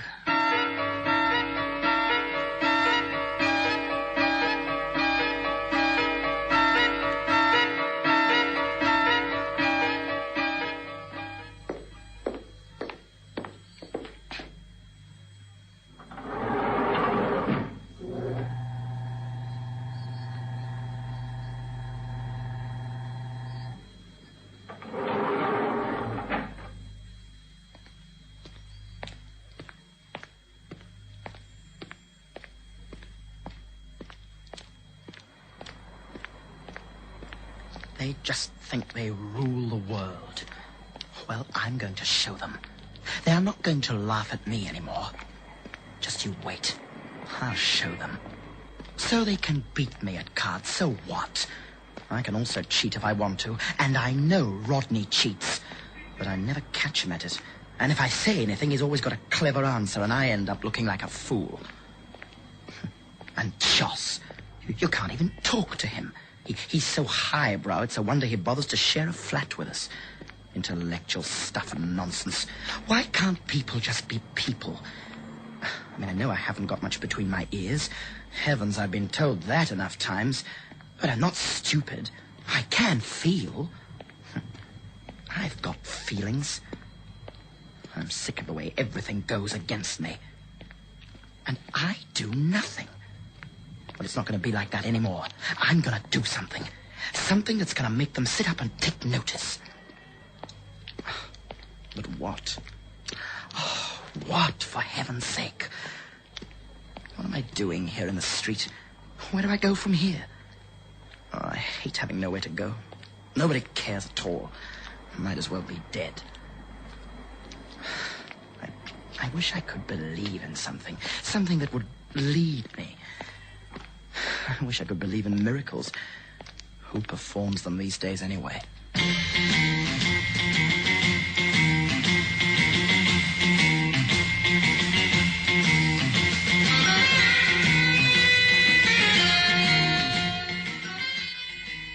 Joss? Hey, Joss. You want to play a quick game of Snap? No. Roll on the days of the illiterate masses. Maybe if none of us learned to read, there'd be more fun in this pseudo-intellectual world. What are you reading, anyway? A book. Oh, go on. Oh, shut up and leave me alone. Everybody wants to be left alone. Why don't you pack your complete works of William What's-his-name and leave home like an ego-wounded bookworm? My name's not Percival. You're just as bad. This is a crazy world. No communication at all. No wonder we have wars. How's Anne? All right. Some love affair. When on earth do you two ever get together? Oh, I mean, of course, to exchange viewpoints on the social and political situation. Oh, shut up. Turn that music off, will you? Where do you think he is? Well, if you're referring to our ex-friend Percival, I don't know, and I can't say I care. Well, he must be somewhere. A very acute observation. It's been over a week and nobody's seen or heard from him since he left. Missing him, are you? Oh, no, of course not. Don't be so stupid. I checked up at the factory and they haven't seen him since last Friday.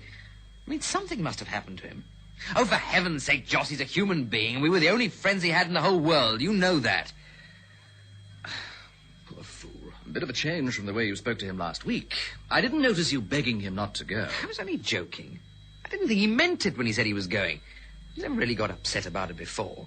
I thought maybe he was just going to the cafe for some cigarettes and that he'd creep back a few minutes later.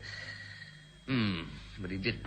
If you're so concerned, why didn't you do something about it on the night he walked out? I don't know. Do you think I should have informed the police or something? Missing Persons Bureau. Yes, of course. A description, please. Protruding ears, sort of stupid-looking, about 25. Was he a friend of yours? No. I see. Well, why do you want us to find him? Oh, quit it, will you? Right on cue. Do you want to bet that's Mr. Percival himself, returning like a lamb for the slaughter? And in half an hour, you'll be just as rude to him as you were before he left. You just bury your nose in your highfalutin book and leave this to me. Yes, sir. Okay, I'm coming. So you... Mr. P. Rogers? No, my name's Jackson, Rodney Jackson. Mr. Rogers doesn't live here anymore. At least, that is, he hasn't been here for over a week now. I see. Mind if I come in, sir? I'd like to ask you a few questions. He's not in trouble, is he? That's what we want to find out. Now, may we come in? Oh, yes, of course. Come in. Ah, thank you. My name is Sayers, and this is Constable Jenkins. How do you do, Sergeant? Inspector. Inspector. This is my friend, Joss Baker. Good evening, Inspector. How do you do, sir? Have you found him, then? No. We thought you might be able to help us do just that. What's he done? Well, we're not sure that he's done anything. You may remember that there was a robbery just over a week ago at Bonzo's cake shop just down the road. We have reason to suspect that your friend was hanging around the street on the night that it happened. We thought maybe he could throw some light on the matter. Bonzo's? Good heavens, he couldn't have. Couldn't have what, Mr. Jackson? I think my friends just realized that Bonzo's was burgled on the same night that Percival disappeared. Disappeared? Yes. You see, we had a bit of a row with old Percy, and he walked out on us, and we haven't seen him since. Have you tried to contact him? Well, I inquired down at the factory. No. Jason's Construction.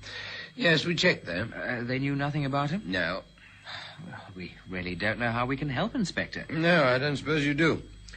But if he does turn up, you will contact us, won't you? Yes, of course. I never thought Percival would have the guts to do such a thing. We're not saying he did, Mr. Baker. But he might have seen something which might help us to find out who did. The fact that Mr. Rogers didn't return home that night and hasn't been seen or heard of since makes us a little anxious to find him, if you know what I mean. Are you suggesting that Percival could have been hurt or something? Anything is possible, Mr. Baker. We must look at this from all angles and try to find us something that will sort of throw light on the situation. If we hear anything, we'll let you know. And I hope you do the same for us. Yes, of course, Inspector. Oh, by the way, why didn't you report to the police that your friend was missing? Well, we were going to, but, we thought he was joking, see? Yes, he worried a lot, you know, over Yes. trifles. He was sensitive about things, too. Not very intelligent either, but not really stupid. He's a good chap, really. I see. Well, thank you again. Good night, sir. Good night, Inspector. Good night. Ex-inspector and one dumb assistant. Yeah, he didn't say a word the whole time he was here. Paid to keep his mouth shut, I suppose. Probably got a photographic memory. Did you notice the way his eyes took in every detail of the flat in one fell swoop? Yeah. Well, that saves us a trip to the police station anyway. I wonder if Percival had anything to do with that robbery. What do you think? How can you be so idiotic? Percival? He wouldn't have the intelligence to rob a blind beggar. I mean, can you imagine him working out a plan to steal something from someone and get away with it? No, but under stress, people do things that they're not normally capable of. And he was under stress. I mean, he walked out of here as if he really wanted to do something that he'd never done before. Oh, do shut up, Rodney. I sometimes wonder if you have any more intelligence than our Percival. And what an imagination. I don't know. He couldn't have, I suppose. On the other hand, he could have.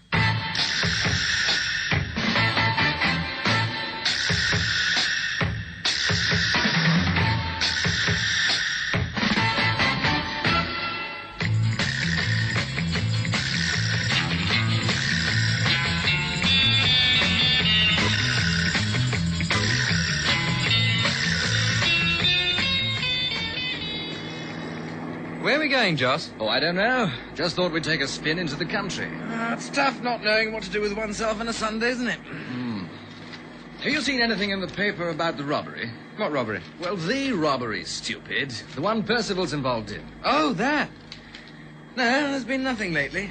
Anyway, we don't know Percival is involved or not, do we? Well, it must look pretty suspicious to the police, though. Yeah, I guess it does. Hey, isn't this the way to Anne's? Yes, it is. Are we going to see her, then? Might as well drop in. Seem to have cooled off somewhat. But what goes on between you two? You haven't seen her for weeks. Well, it's not me, old chap. She's studying or something. So I said I'd leave her alone for a bit in the evenings. Oh, I see. Yeah, you didn't have a row, then? Do I have to go through a cross-examination just because I haven't seen my girlfriend for a couple of weeks? Oh, sorry. As a matter of fact, well, I have gone off her. She isn't very bright anyway. So why bother going and see her now? Just because.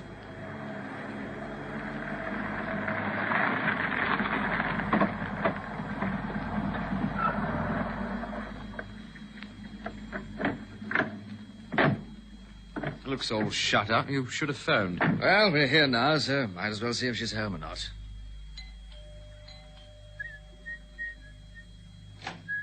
Ah, hello, Anne. Hello, Joss. Rodney and I wondered if you'd like to come for a spin this afternoon. Or are you still studying? No, I'm not studying, but I'm busy with something this afternoon, thanks all the same. Oh, can't it keep? I haven't seen you for ages. Well, that's not my fault, is it? You know where I am. You could easily have popped in to say hello on your way home from work. Yes, well, I've been working hard, you know, and... Don't make excuses to me, Mr. Joss Baker. I think, taking everything into consideration, you should just forget about me in the future and find someone else who'll tag along every time you snap your fingers. What do you mean? I mean, look here, we've been good friends and all, and you just can't deal... Well, how to end friendships and influence suckers. Shut up. Where to now? Home. And if you want to go out, you can walk.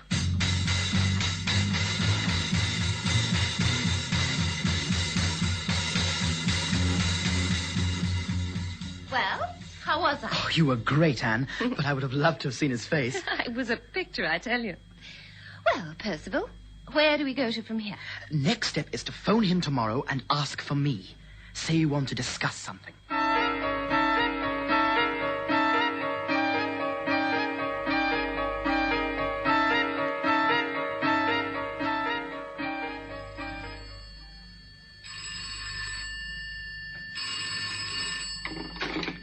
Hello, Joss Baker speaking.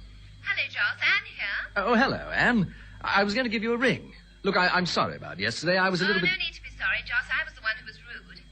But look, I haven't phoned to apologize, so don't get the wrong idea, okay? I wanted a word with Percival. Percival? But he's not here. He hasn't been here for over a week. Surely you knew? How could I have known? I haven't seen you for over a week. Well, he walked out on us one night, and we haven't seen him since. Why? Why what? Why did he walk out on you? Well, to tell you the truth, we upset him a bit. Just teasing him there. You know how it is. Yes, as usual. You both think yourself so clever, don't you? Why couldn't you have left him alone, or tried to be more friendly towards him? Oh, I've seen how you tormented him. Where's he now? I honestly don't know, Anne. He could be anywhere. The police are searching for him, too. The police? Joss, what for? Well, it was the same night that cake shop was burgled. Bonzo's, you know. And they think that Percival might have had something to do with it. Oh, how ridiculous can they get? Well, anyway, if he does pitch up, ask him to give me a ring. Okay, Anne. Look, what about us... hello? Hello? Oh. Edith, hi, what's new? Nothing much. Anne phoned. A reconciliation? Wanted to talk to Percy. Go on. She didn't know anything about his leaving or anything.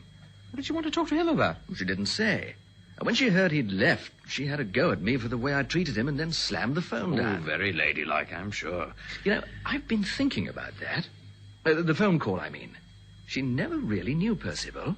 So why should she want to talk to him now? Especially now. Now? Now that he's disappeared. I've got an idea about something. Come on, let's go. Where to? To Anne's. Well, are you coming or aren't you? I don't understand what's going on, but I'm coming.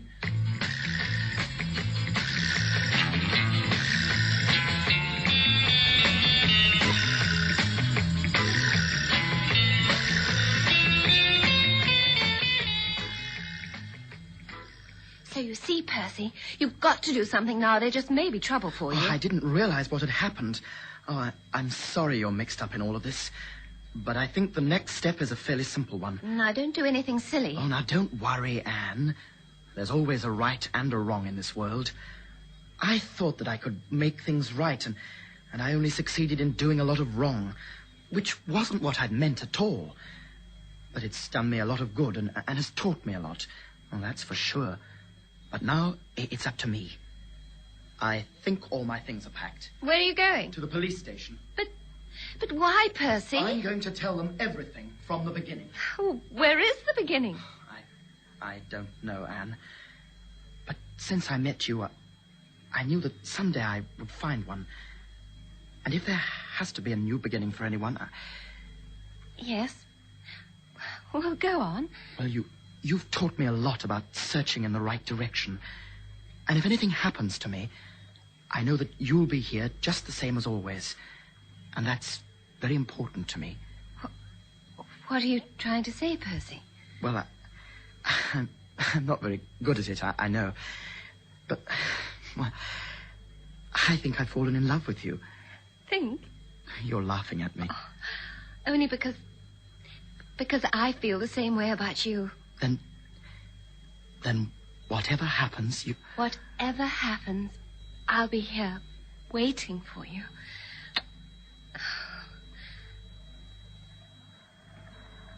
Well, here goes. Wish me luck. Oh, I do. What's that? What? It sounds like... It is. Quickly, Percy, out the back way. Why? Who is it? It's Joss's car. They must have suspected something when I phoned. Now, quickly, Percy. All right, I'm going. Try to keep them here a while. I will.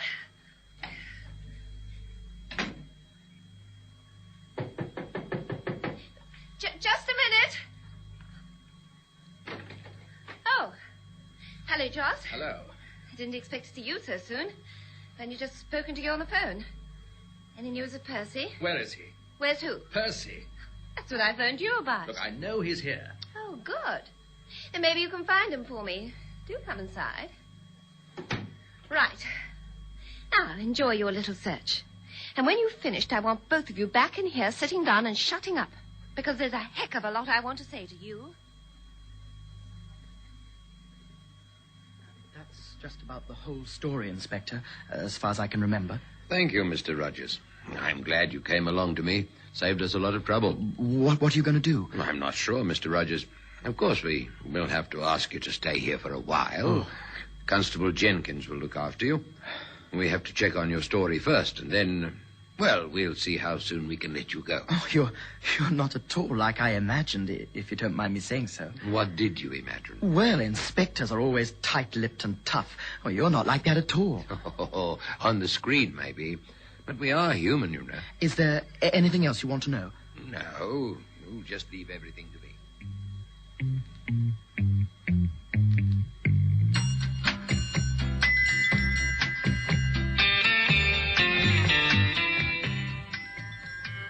Hey, Rodney, have you seen the papers? Percival's picture's all over the front page. I know, I've seen them.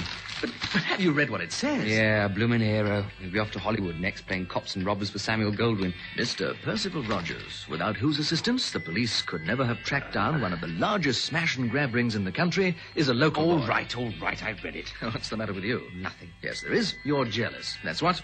He said that he'd show us up, and he has. Coming. Percy. Anne. Hey, Rodney, it's Percy and Anne. Well. Come inside. Hello, Joss. I brought a bottle.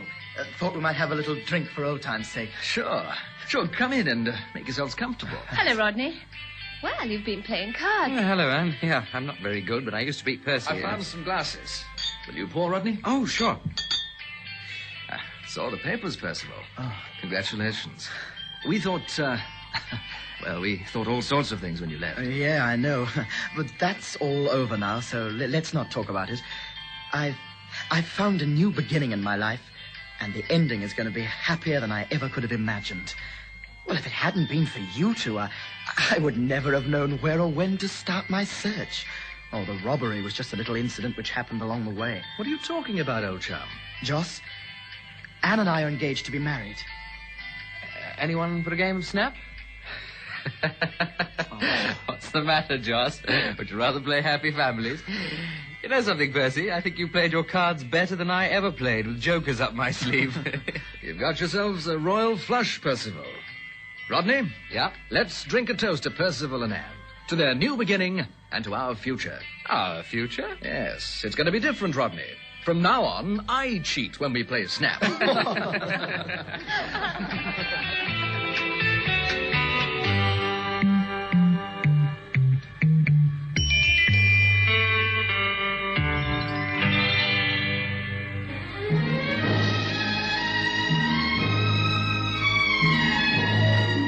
Snapdragons by Glenday, with Stephen Barton as Rodney Jackson and Roger Service taking the part of Joss Baker. Others in the cast were Robert Gordon, Reg Richards, and Margaret Milner-Smythe. The play was produced by Henry Diffenthal.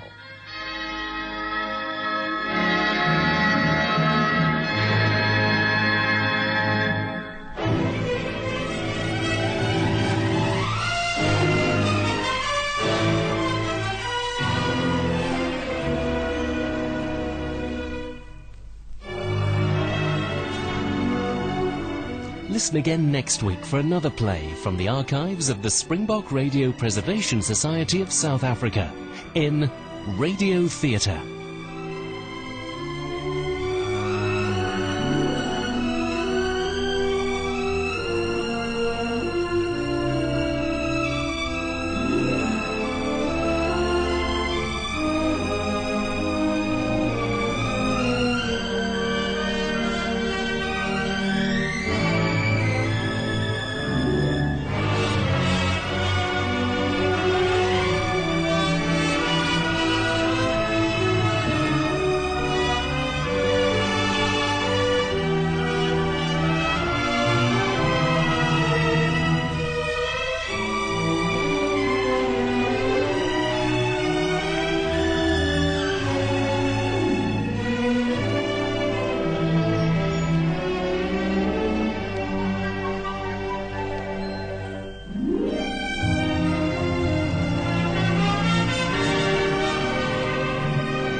In today's edition of Radio Theatre, we present Opal is a Diamond by Mary Stewart, adapted for radio by Jolan Dotman and produced by Henry Diffenthal.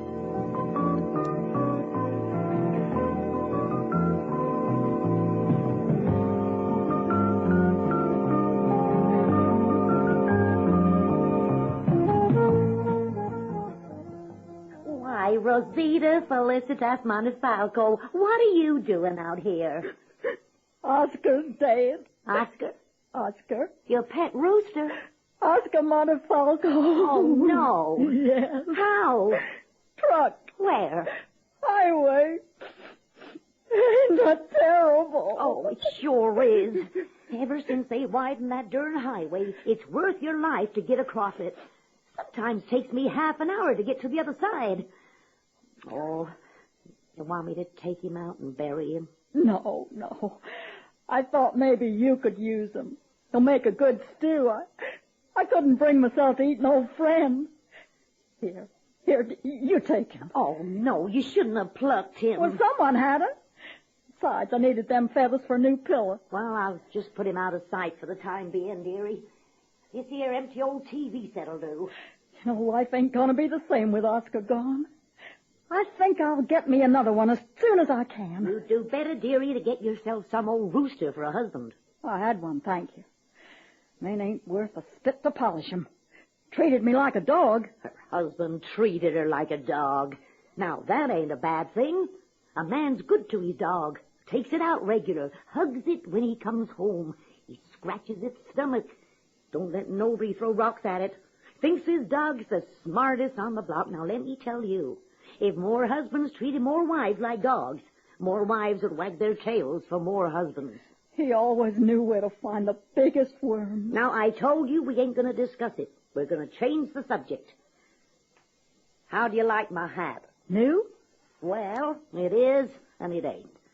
You know Big Gus, who runs the Lucky Star Bar? Well, he gave me this hat. The man tried to hold him up. He shot it right off his head. Hurt him? Killed him. Dead? Well, they buried him. What'd they do to Gus? Nothing. Wonderful fella, Gus. Used to be a wrestler. Got his ear bit off.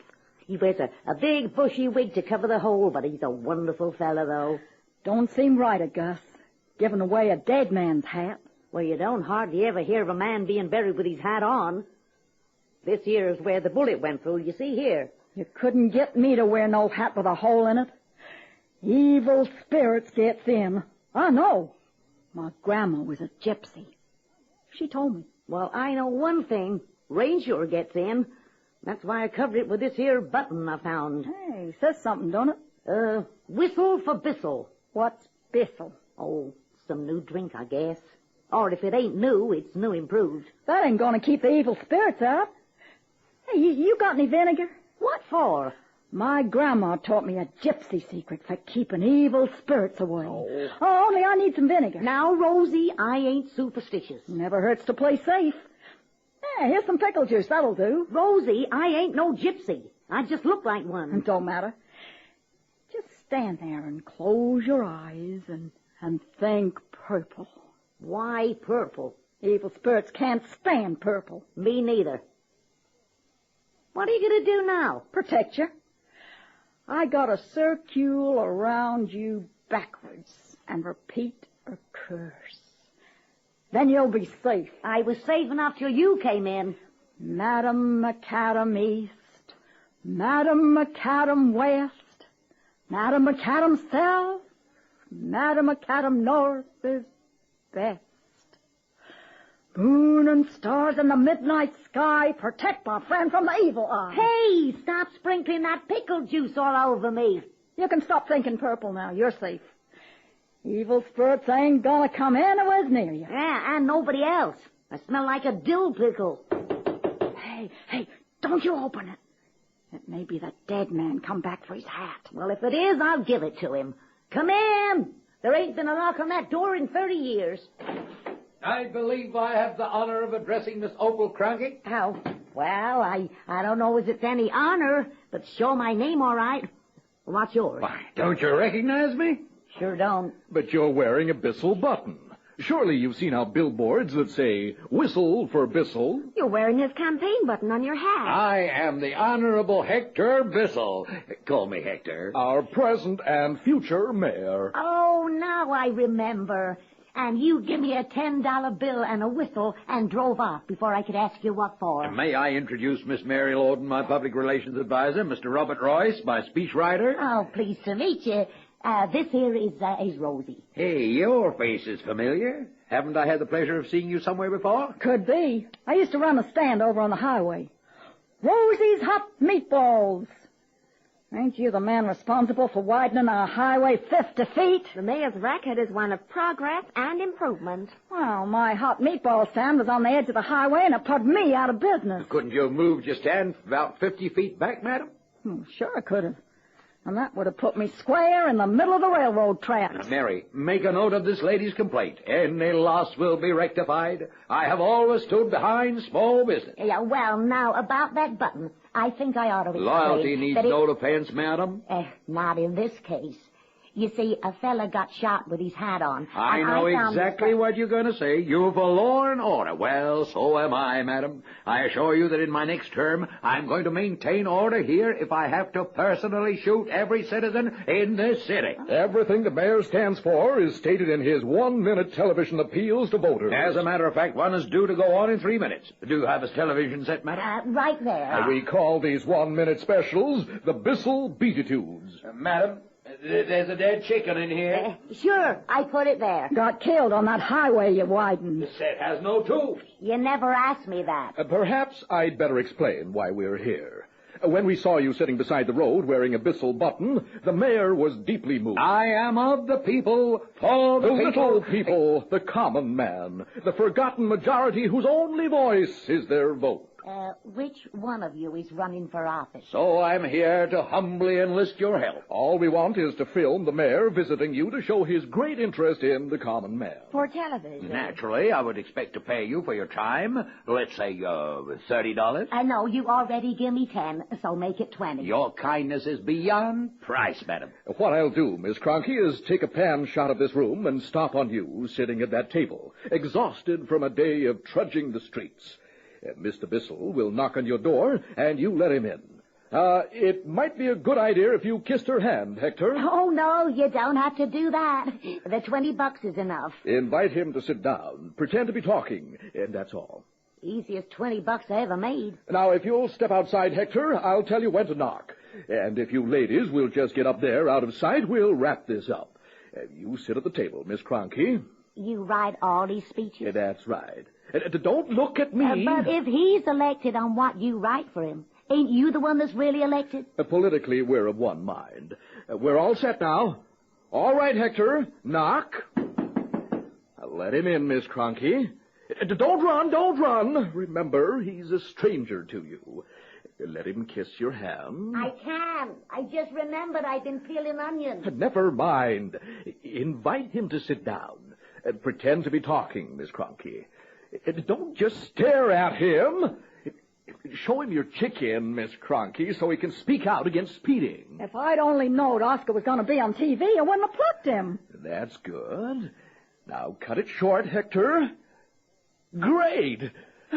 Say, you're a born actress, Miss Cronky. Oh, it's too bad you haven't got a TV set so you could see yourself tomorrow. I've just had a brainstorm, Hector. Why don't you present this deserving lady with a brand new TV set? Yeah, think of the publicity. Mayor befriends voters. Harmonize with Hector. Say no more. Madam, I shall see that a new television set is delivered here to you before the broadcast tomorrow. Well, what do you know? I done hit the jackpot. Hey, mister. Call me Hector. You used my rooster. Don't I get nothing? Of course, madam. Allow me to present you with a whistle for Bissell Whistle. Well, again, my thanks for the privilege of visiting you in your charming home. Good afternoon, ladies. Thanks, girls. Take care. See you on TV. Remember, whistle for Bissell. Imagine me being given a free TV set. That there is a good man. Well, just remember, Opal, anything you buy is cheaper in the long run than a gift. Oh, you're just a pessimist, Rosie. I'm a darn fool optimist. Like the man said, an optimist is somebody that's been treed by a lion and enjoys the scenery. That's me. I got the best possible view of the sunset. Tommy, you're hooking it up all wrong. You want to do it, Mickey? Look, I ain't no electrician. Then shut up. Opal, this stupid joint is hooking up your new TV set wrong. Hey, Rosie. Hey, how you hot meatballs? Hey, don't nobody touch me. Hey, why, you contagious or something? Hey, what's that lump on your chest? I'm hatching an egg. What do you mean, you're hatching an egg? I seen some woman in a news broadcast hatch an egg on a bet. I'm gonna hatch me one, too. Yeah. You mean you got a real-life egg in there? Right over my heart. But I ain't gonna show you. Just don't come near me. Hey, you know what I like about you, Rosie? You're nuts. I'm replacing Oscar. He got killed, you know. Yeah, we heard. Where's Opal? All getting dressed up for a party. Hey, what happens to your egg tonight? I sleep on my back. I'm careful.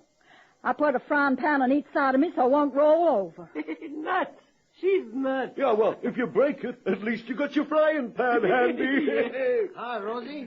Hi, fellas. Hey. Party started? Hi, Chuck, you slub. Be in that tub there. Help yourself. Hey, guess what Rosie's doing? What, Mickey? She's hatching an egg. Hey, she got an incubator? Homemade. Got it there in the May West. Oh, can I see? No, you can't see.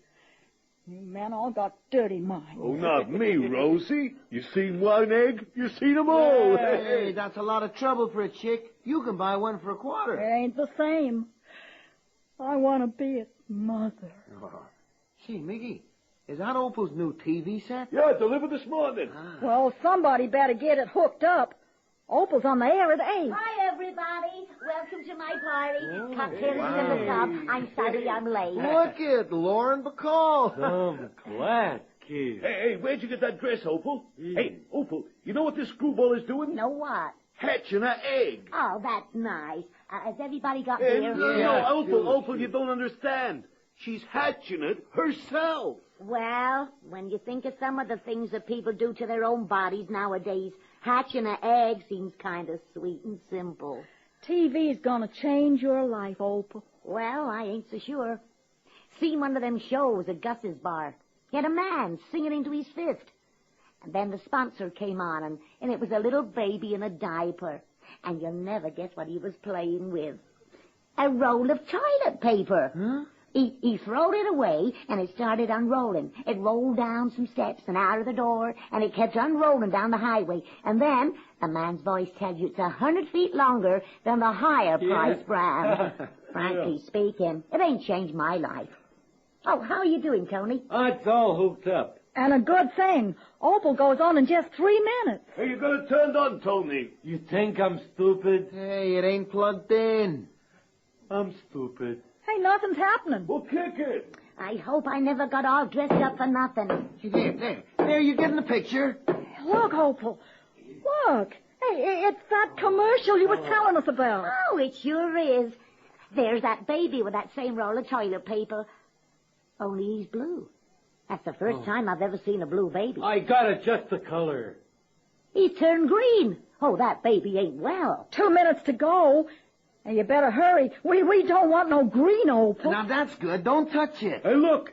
He's throwing away that roll of toilet paper, just like Opal said. There it goes, down the stairs. I told you. Out the door, onto the highway. There's sure a lot of it, ain't there? Mothers, housewives, if you want the best, buy Tender Touch tissue.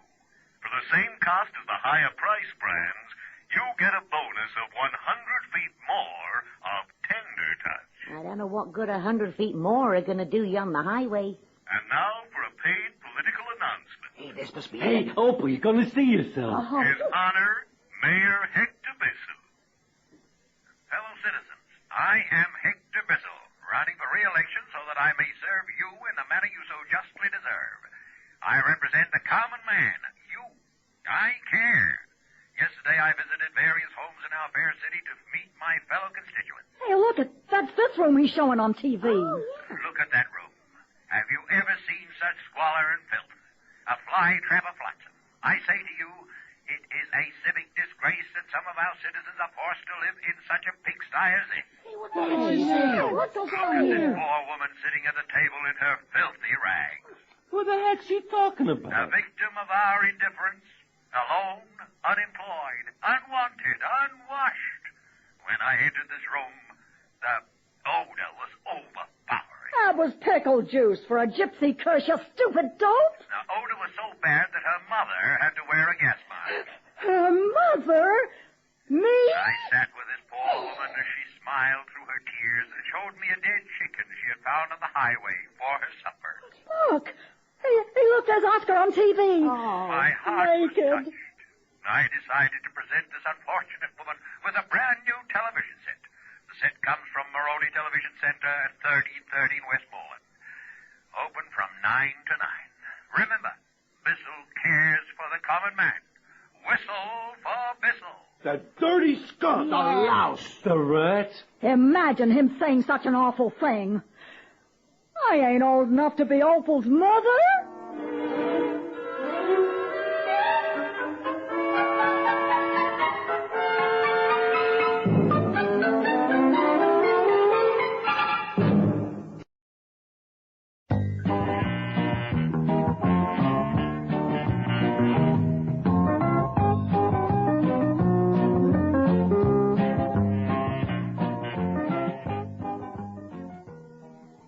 Shows you don't trust no man, especially if he's the mayor. And he had a cheek to say this room was stinky. Yeah, well, it sure is now. Sorry this ain't exactly the party I planned. At least I've been on television. Come into the pigsty. It ain't locked. Oh, Miss Cronky, do you remember me? I sure do. Did you watch the mayor on TV tonight? I sure did. Oh, I was hoping you hadn't. I want you to know I had nothing to do with what was said. I'm sorry you saw it. My friend's here seen it, too. This here is Mary something. Works for the mayor. Formerly worked for the mayor. I quit when I learned how he was going to use you so callously. Oh, well, I'm sorry you quit a good job over me, dearie. I broke my engagement, too. With that nice young fella you was with? He wrote that speech for the mayor. Oh, lost your job and your fella, too. Oh, ain't that a shame? That mayor must be a real 100% louse. Yeah, how'd he get into politics? Being a louse. What are you doing here, Bob? I've got to talk to you, I'm Mary. not speaking to you. Miss Cronky, I'm sorry for what happened, and I'm sorry to barge in on you like this. Oh, that's all right. I was just about to declare this a disaster area. Mary, darling. Don't you touch me. Miss Cronky, tell her I'll get down on my knees if she'll only forgive me. He says he'll get down on his knees if you'll just forgive him. I love you, Mary. He's down. He loves you. But don't you understand, darling? I want you. I need you. He's up. He wants you. He needs you. Baby, I know I'm a louse for doing what Bissell asked, but he promised me a cushy job if he got elected. I wanted it for you. You repulsive, contemptible thing. Oh, you spoke to me. Baby, I quit not 3 minutes after you stormed out. You quit? You're more important to me than anything else in the world. Oh, Mary. Bob. Hey, they're kissing. Maybe we better get a referee to break them two apart. Well, it looks like I'm going to be unemployed. Not from what I just seen. Bissell insisted I write that junk. But I suppose I'm just as guilty. Ah, what's dead is dead. Just forget it. There's some things a woman can't forget. But I'm 2 years younger than Opal. Hey, tell me something. You think that Bissell jerk will get elected? Unfortunately, there's no one strong enough to run against him. Seems like folks ought to do something. All this talk about the common man. I wish someday the common man would get on the ballot. He'd be swept into office. If some good man showed up, could he run for office? Of course. All he needs is 5,000 signatures to get on the ballot. Well, then, let's find us a common man and get him on the ballot. Well, believe me, if you could find a candidate, Mary and I would break our necks to help. The trouble is, where do you find this common man? Well, for example, right here in this room. There ain't nobody more common than us. Hey, wait a minute. Mary, I think Opal has the germ of a good idea. Let's find someone and get him on the ballot. Not that we can win, but it would give us a chance to expose Bissell. There wouldn't be a Chinaman's chance of winning, but we'd sure scare him into being careful. If you people are serious about doing something, you can pick out a candidate right in this room. We could start tonight. Ain't there any other conditions? Well, intelligence helps. It isn't necessary, but it helps. Now, let's see. Who has the best qualifications here? And, has anybody here been to college? Say aye. Anybody here been to high school? Anybody here finish grammar school? Kindergarten? Looks like we all got at least one qualification for office. Ignorance. We ain't ignorant. We just ain't educated. Is there anything can keep someone from running? Well, a candidate shouldn't have a criminal record. Anybody here ever been arrested? Speeding. Parking. Lawyering. Looting. Looting? Dragged an old railway tie out of a ditch from a flower bed. Man said I stole it. You've been arrested too, Opal? Yep. If there's one thing the common man's got in common, it's trouble with the law. What were you arrested for? Well, cops said my little red cart was a commercial vehicle and I had to get a license. Have any of you men ever held public office before? No? Good. We all have the next requirement, inexperience. How do you men feel about money? Is it important to you? Yeah. Good. You've got the next requirement, avarice. Could any of you be bribed for $100? No? 200? No? 2,000? No? Well, 50,000? Yeah. Well, that's the next requirement. High standards. No petty corruption. Opal, I think we've got some good average material here. Well, then let's pick somebody to run for mayor. All right. Who wants to be first? I nominate Opal. Yeah, but I ain't a man. You're the best man here. Oh, I think it's a lovely idea. I vote for Opal. Yeah, and I second it. I third it. I fourth it. And I fifth it. Then, is it unanimous? Yeah, sure. Miss Opal Cronky is hereby nominated by popular acclaim to challenge Hector Bissell for good government. Hey, let them. Opal, do you accept the nomination? Okay, you got yourselves a sucker. And you fellas want to know why? Yeah, why? Because politics runs in my family. My grandpa Cronky ran for public office once. Folks laughed. Said he couldn't even be elected dog catcher.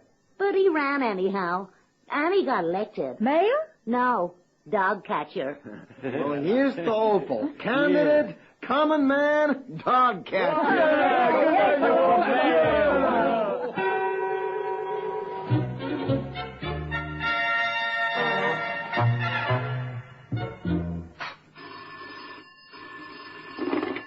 Opal Cronky Campaign Headquarters, Miss Cronky Secretary speaking.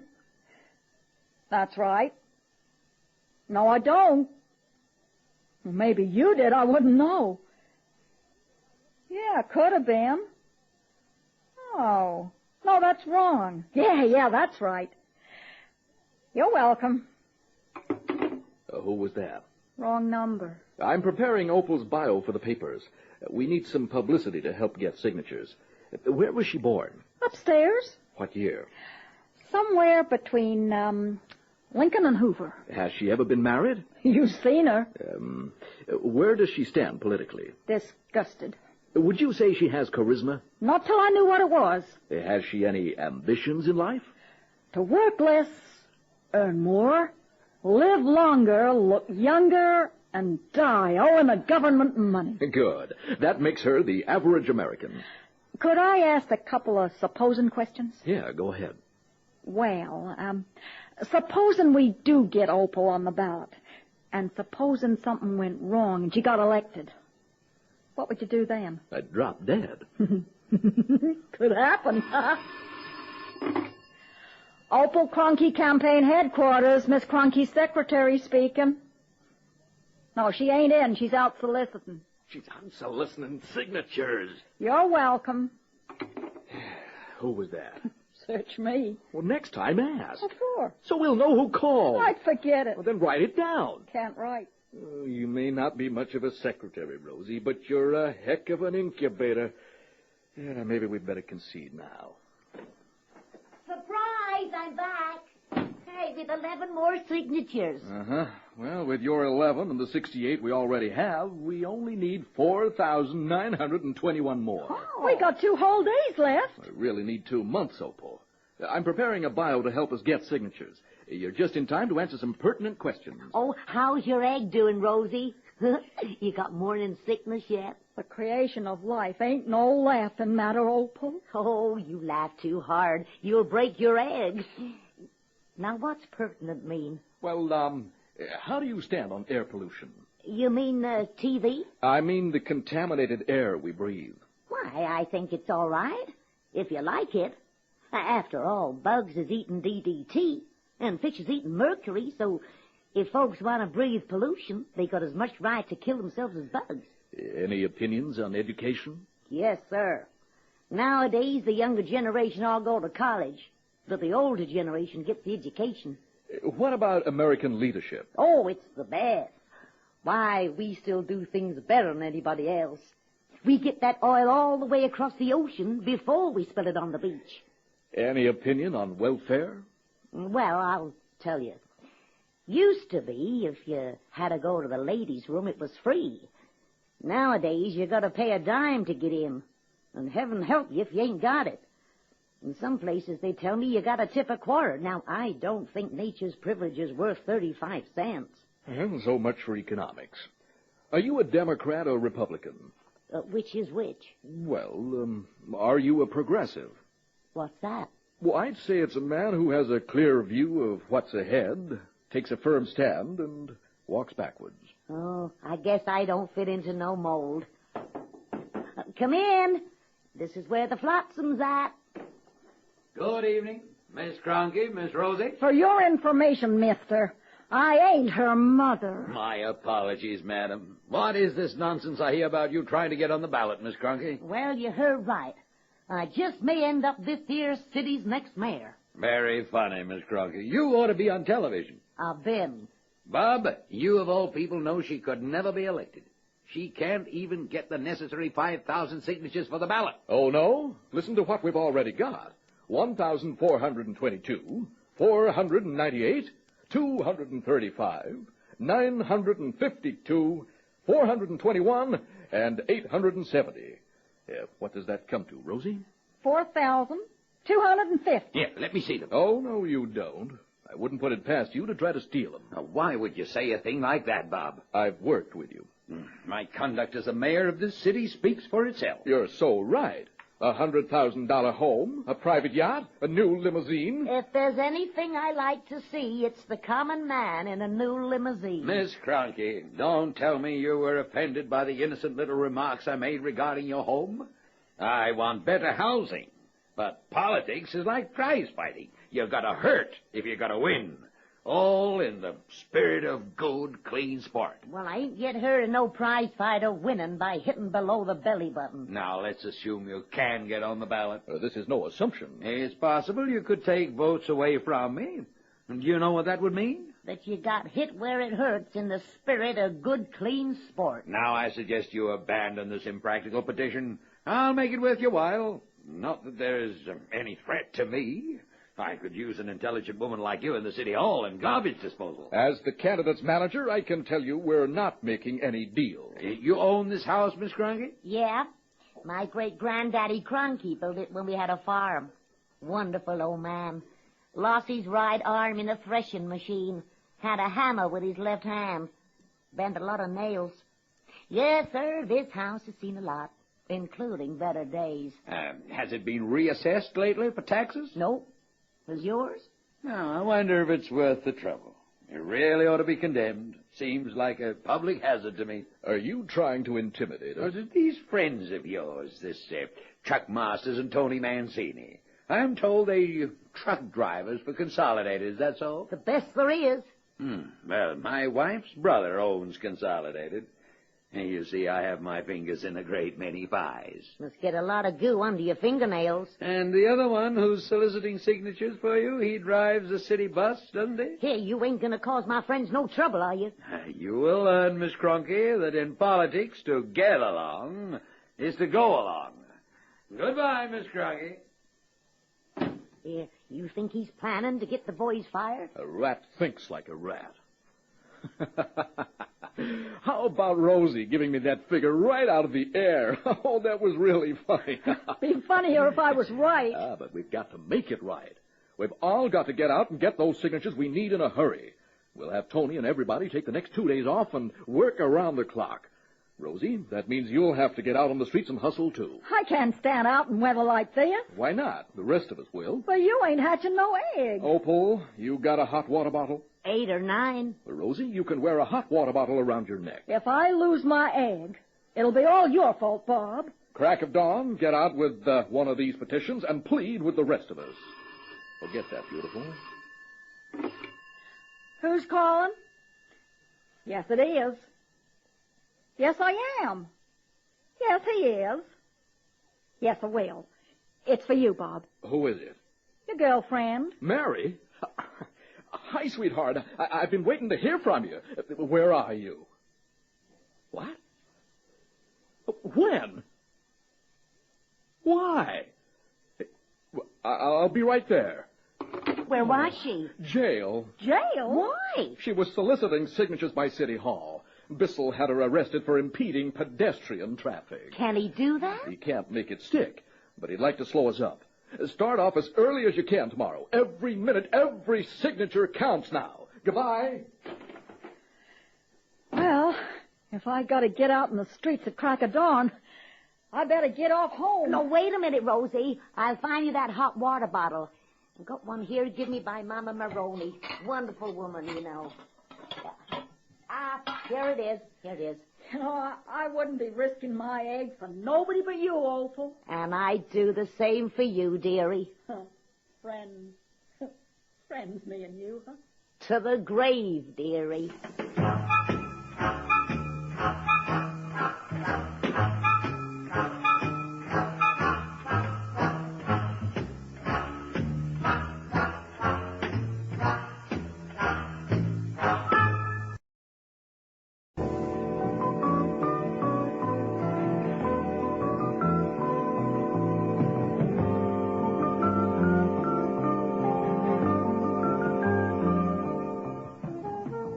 Opal? Anybody here? Hello? Hello? Hello, Cronky Campaign Headquarters. Hi there, Hank. Yeah, I know. I didn't finish it yet. I've been too busy getting signatures for the ballot. Oh, we'll make it all right. I got over 3,000 bona fide signatures yesterday. Tonight's the deadline, but I think we're in. We'll know for sure as soon as my people check in. Look, I'll finish your bio and phone it in within the hour so you can get it on the 10 o'clock news. Yeah, okay, buddy. Oh, hi, Opal. How'd you do today? I got 800 signatures. Hey, that's great. When your buddies check in, I think we'll have made it. Yeah, I can't seem to get your biography finished. I need more. See what you think of this.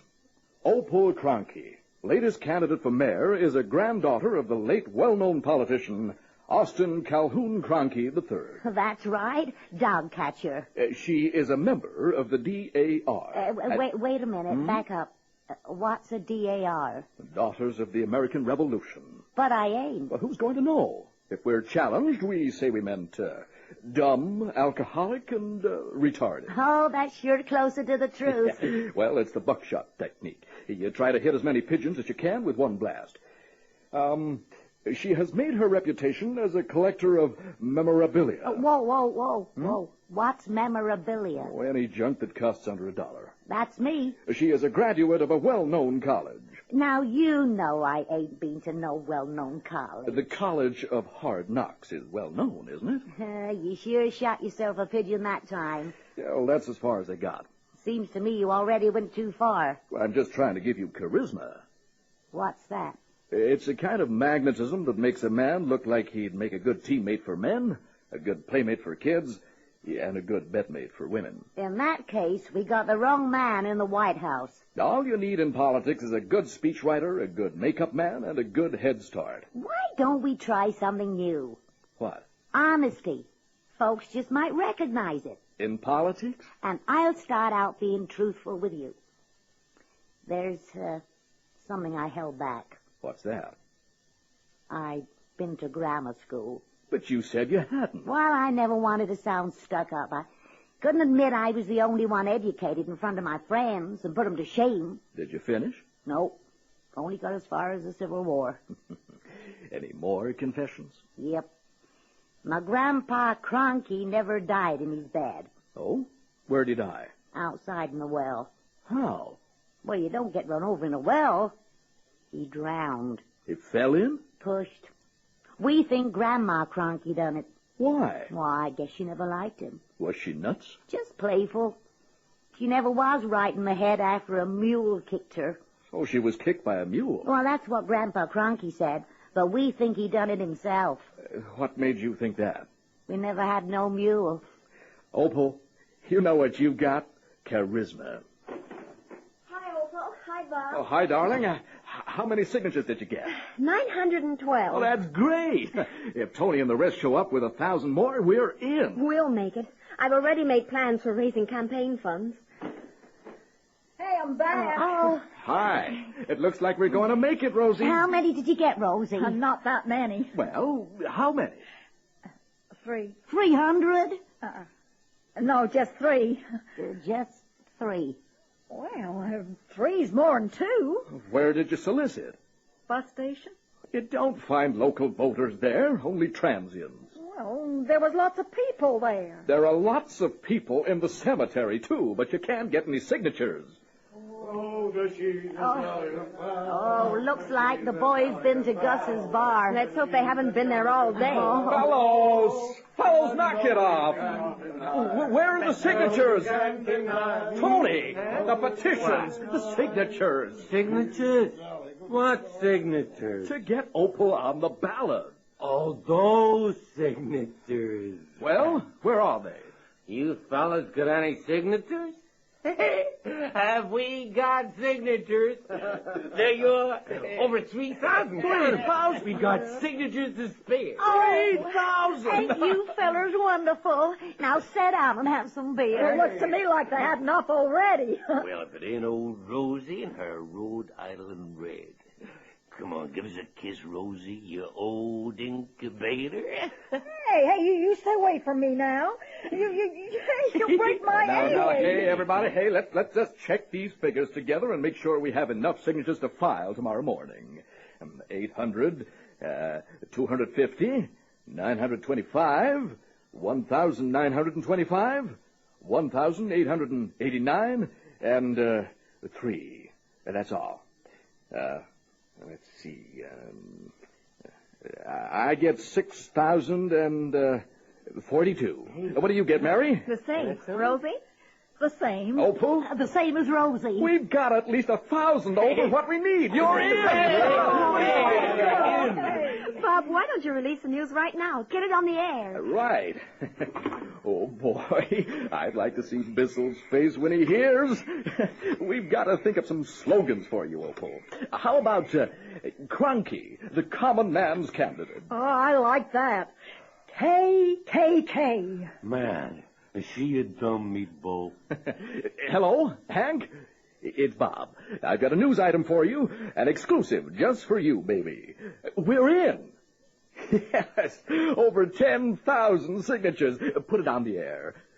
That's right. Anytime, Hank, buddy. Oh, he's going to announce it right away. Oh, he must be a good friend. Oh, no. He scratches my back and I scratch his. You're going to do a lot of it when you're elected. Opal, can I use your phone to make a call? Sure. I don't know what else you'd do with it. I better tell the night dispatcher we'll be in tomorrow since we took the last 2 days off.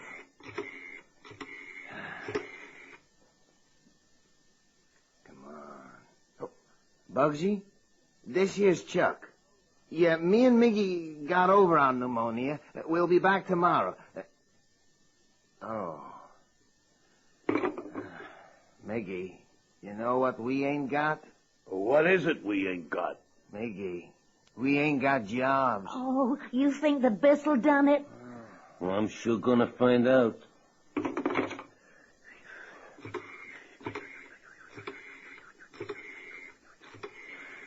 Oh, dear. I hope I ain't got everybody in trouble. Yeah, I'm gonna see if I'm fired, too. Hello, Fatso. Yeah, this here's Tony. I just wanted to tell you my uncle had died, is buried now, so I'll be back tomorrow. Huh? Oh. Well, gee, Tony, where do you stand? Starting tomorrow, I stand in line at the unemployment office. Oh, fellas, I sure am sorry you lost your jobs on account of me. Oh, what the heck? My roof needs painting anyhow. Yeah, for once I can go deer hunting in season. Good thing I never had a job or get fired, too. Don't worry, fellas. With Opal Mayor, you can write your own ticket. I'm sure sorry, fellas. Well, now I just gotta be mayor so I can scratch your backs. Yeah. Well, I'll be off now. I'll see you first thing in the morning, Opal. Hey, come on, Rosie. I'll take you home. Oh, no, you won't, Miggy. I'll go with Mary. I don't trust no truckers. Well, see you at the unemployment office. Bye now. Be right with you, Rosie. Bob, what about the petitions? What about them? Oh, what are you going to do with them? It's too late for a safe deposit, Bob. You think the Bissell would try to steal them? Opal, could you put me up here for tonight? Well, if you don't mind sleeping on that sofa. I think I'd be safer here with the petitions on me than any place else. I can file them first thing in the morning before the deadline. Bye, Bob. Take care of him, Opal. He's a lot of trouble, but he's worth it. Oh, I think I ought to warn you. He snores. Just roll him on his back. Bye. Bye. There's a tactful kid. There's no lock on this door, is there? No, never had anything here worth stealing before. Have you got something we can put in front of it? Like an old army tank? Not yet. Oh, well, this chair will have to do. Oh, I'll get it. No, don't answer. It may be someone trying to find out if anybody's here. You mean Bissell? Probably. Oh, I'm sure glad you're staying. I'd hate to face him alone. You're not afraid, are you? Oh, no. Oh, well, I'll get your bed made on the sofa. Okay, while you're doing that, I'll just go next door for some cigarettes. What are you going to do with them petitions tonight? I gotta sleep with them. Never did like to sleep alone. Well, don't be long. Hey. Oh, it's getting a bit chilly. Well, I gotta make him comfortable. Can't have him catching a pneumonia guarding them petitions. Oh, well, I guess I can surprise him with a fire in the fireplace. Won't take 2 minutes, and there's plenty of paper.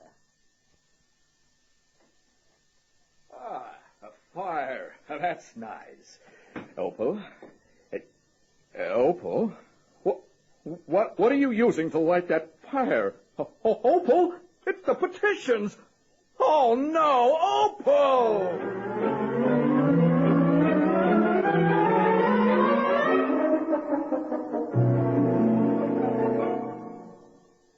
Anybody want tea? Anybody want beer? Nobody wants their back scratched? Anybody want to pay a dime to hit me in the nose with a baseball bat? Rosie, how long have you been on relief? Let's see now. When did Coolidge die? Sure wish I could get the smell of smoke out of here. Mary, anything you want, dearie? Yeah, a good cry. Hey, Rosie, what are you doing? Turning my egg over. Oh, stop making so much noise, please. I've got a hangover.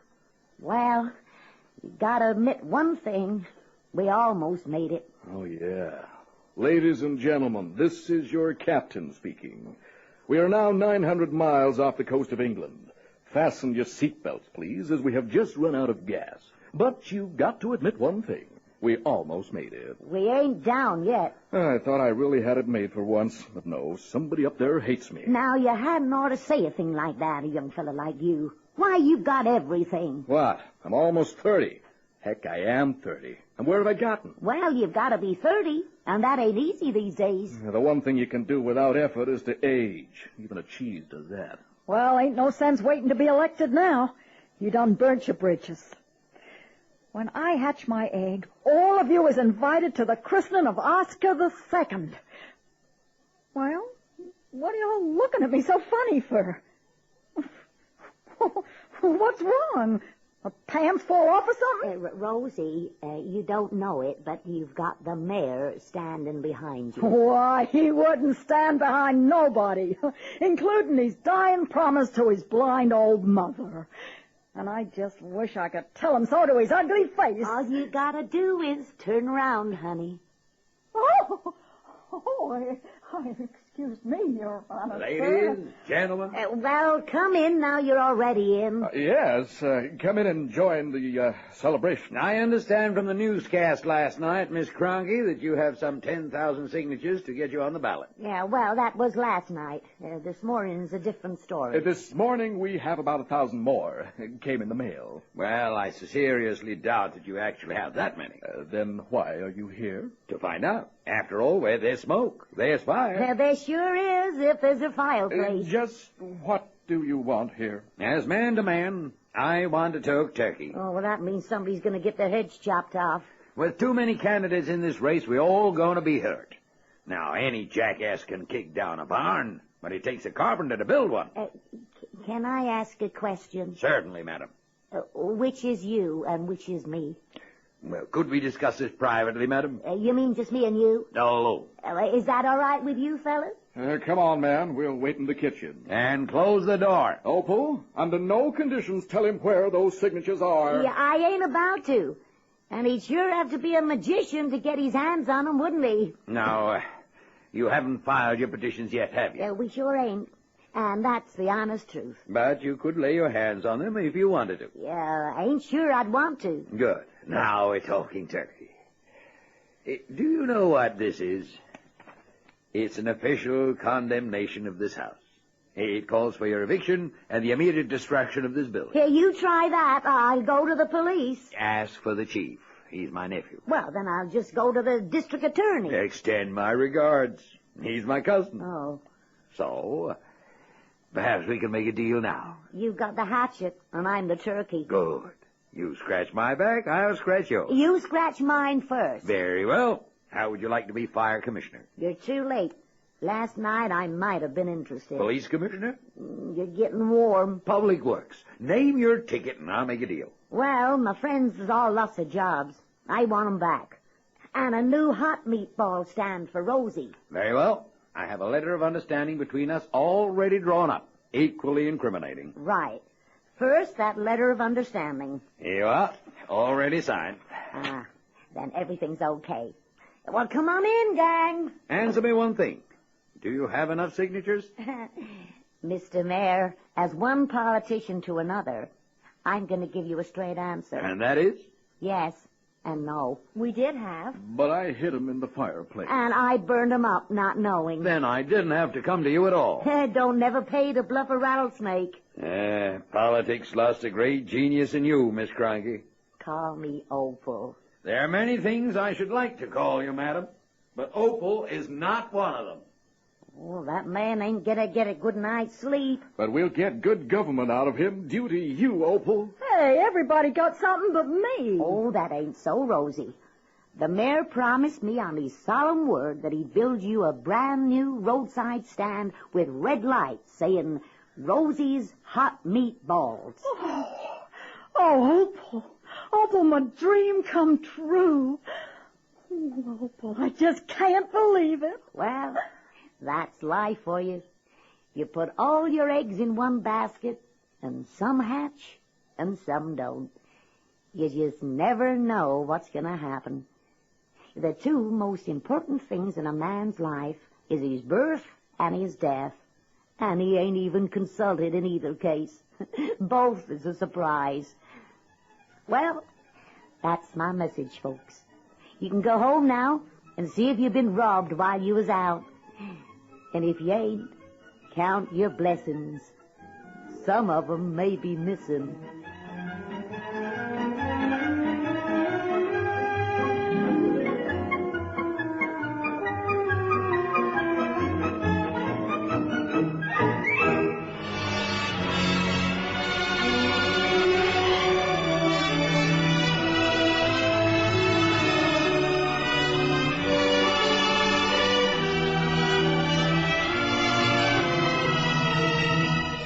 You've just heard Opal is a Diamond by Mary Stewart, starring Maureen Adair, Tony Wood, Joel Fenton, Roger Service, and Merle Wayne.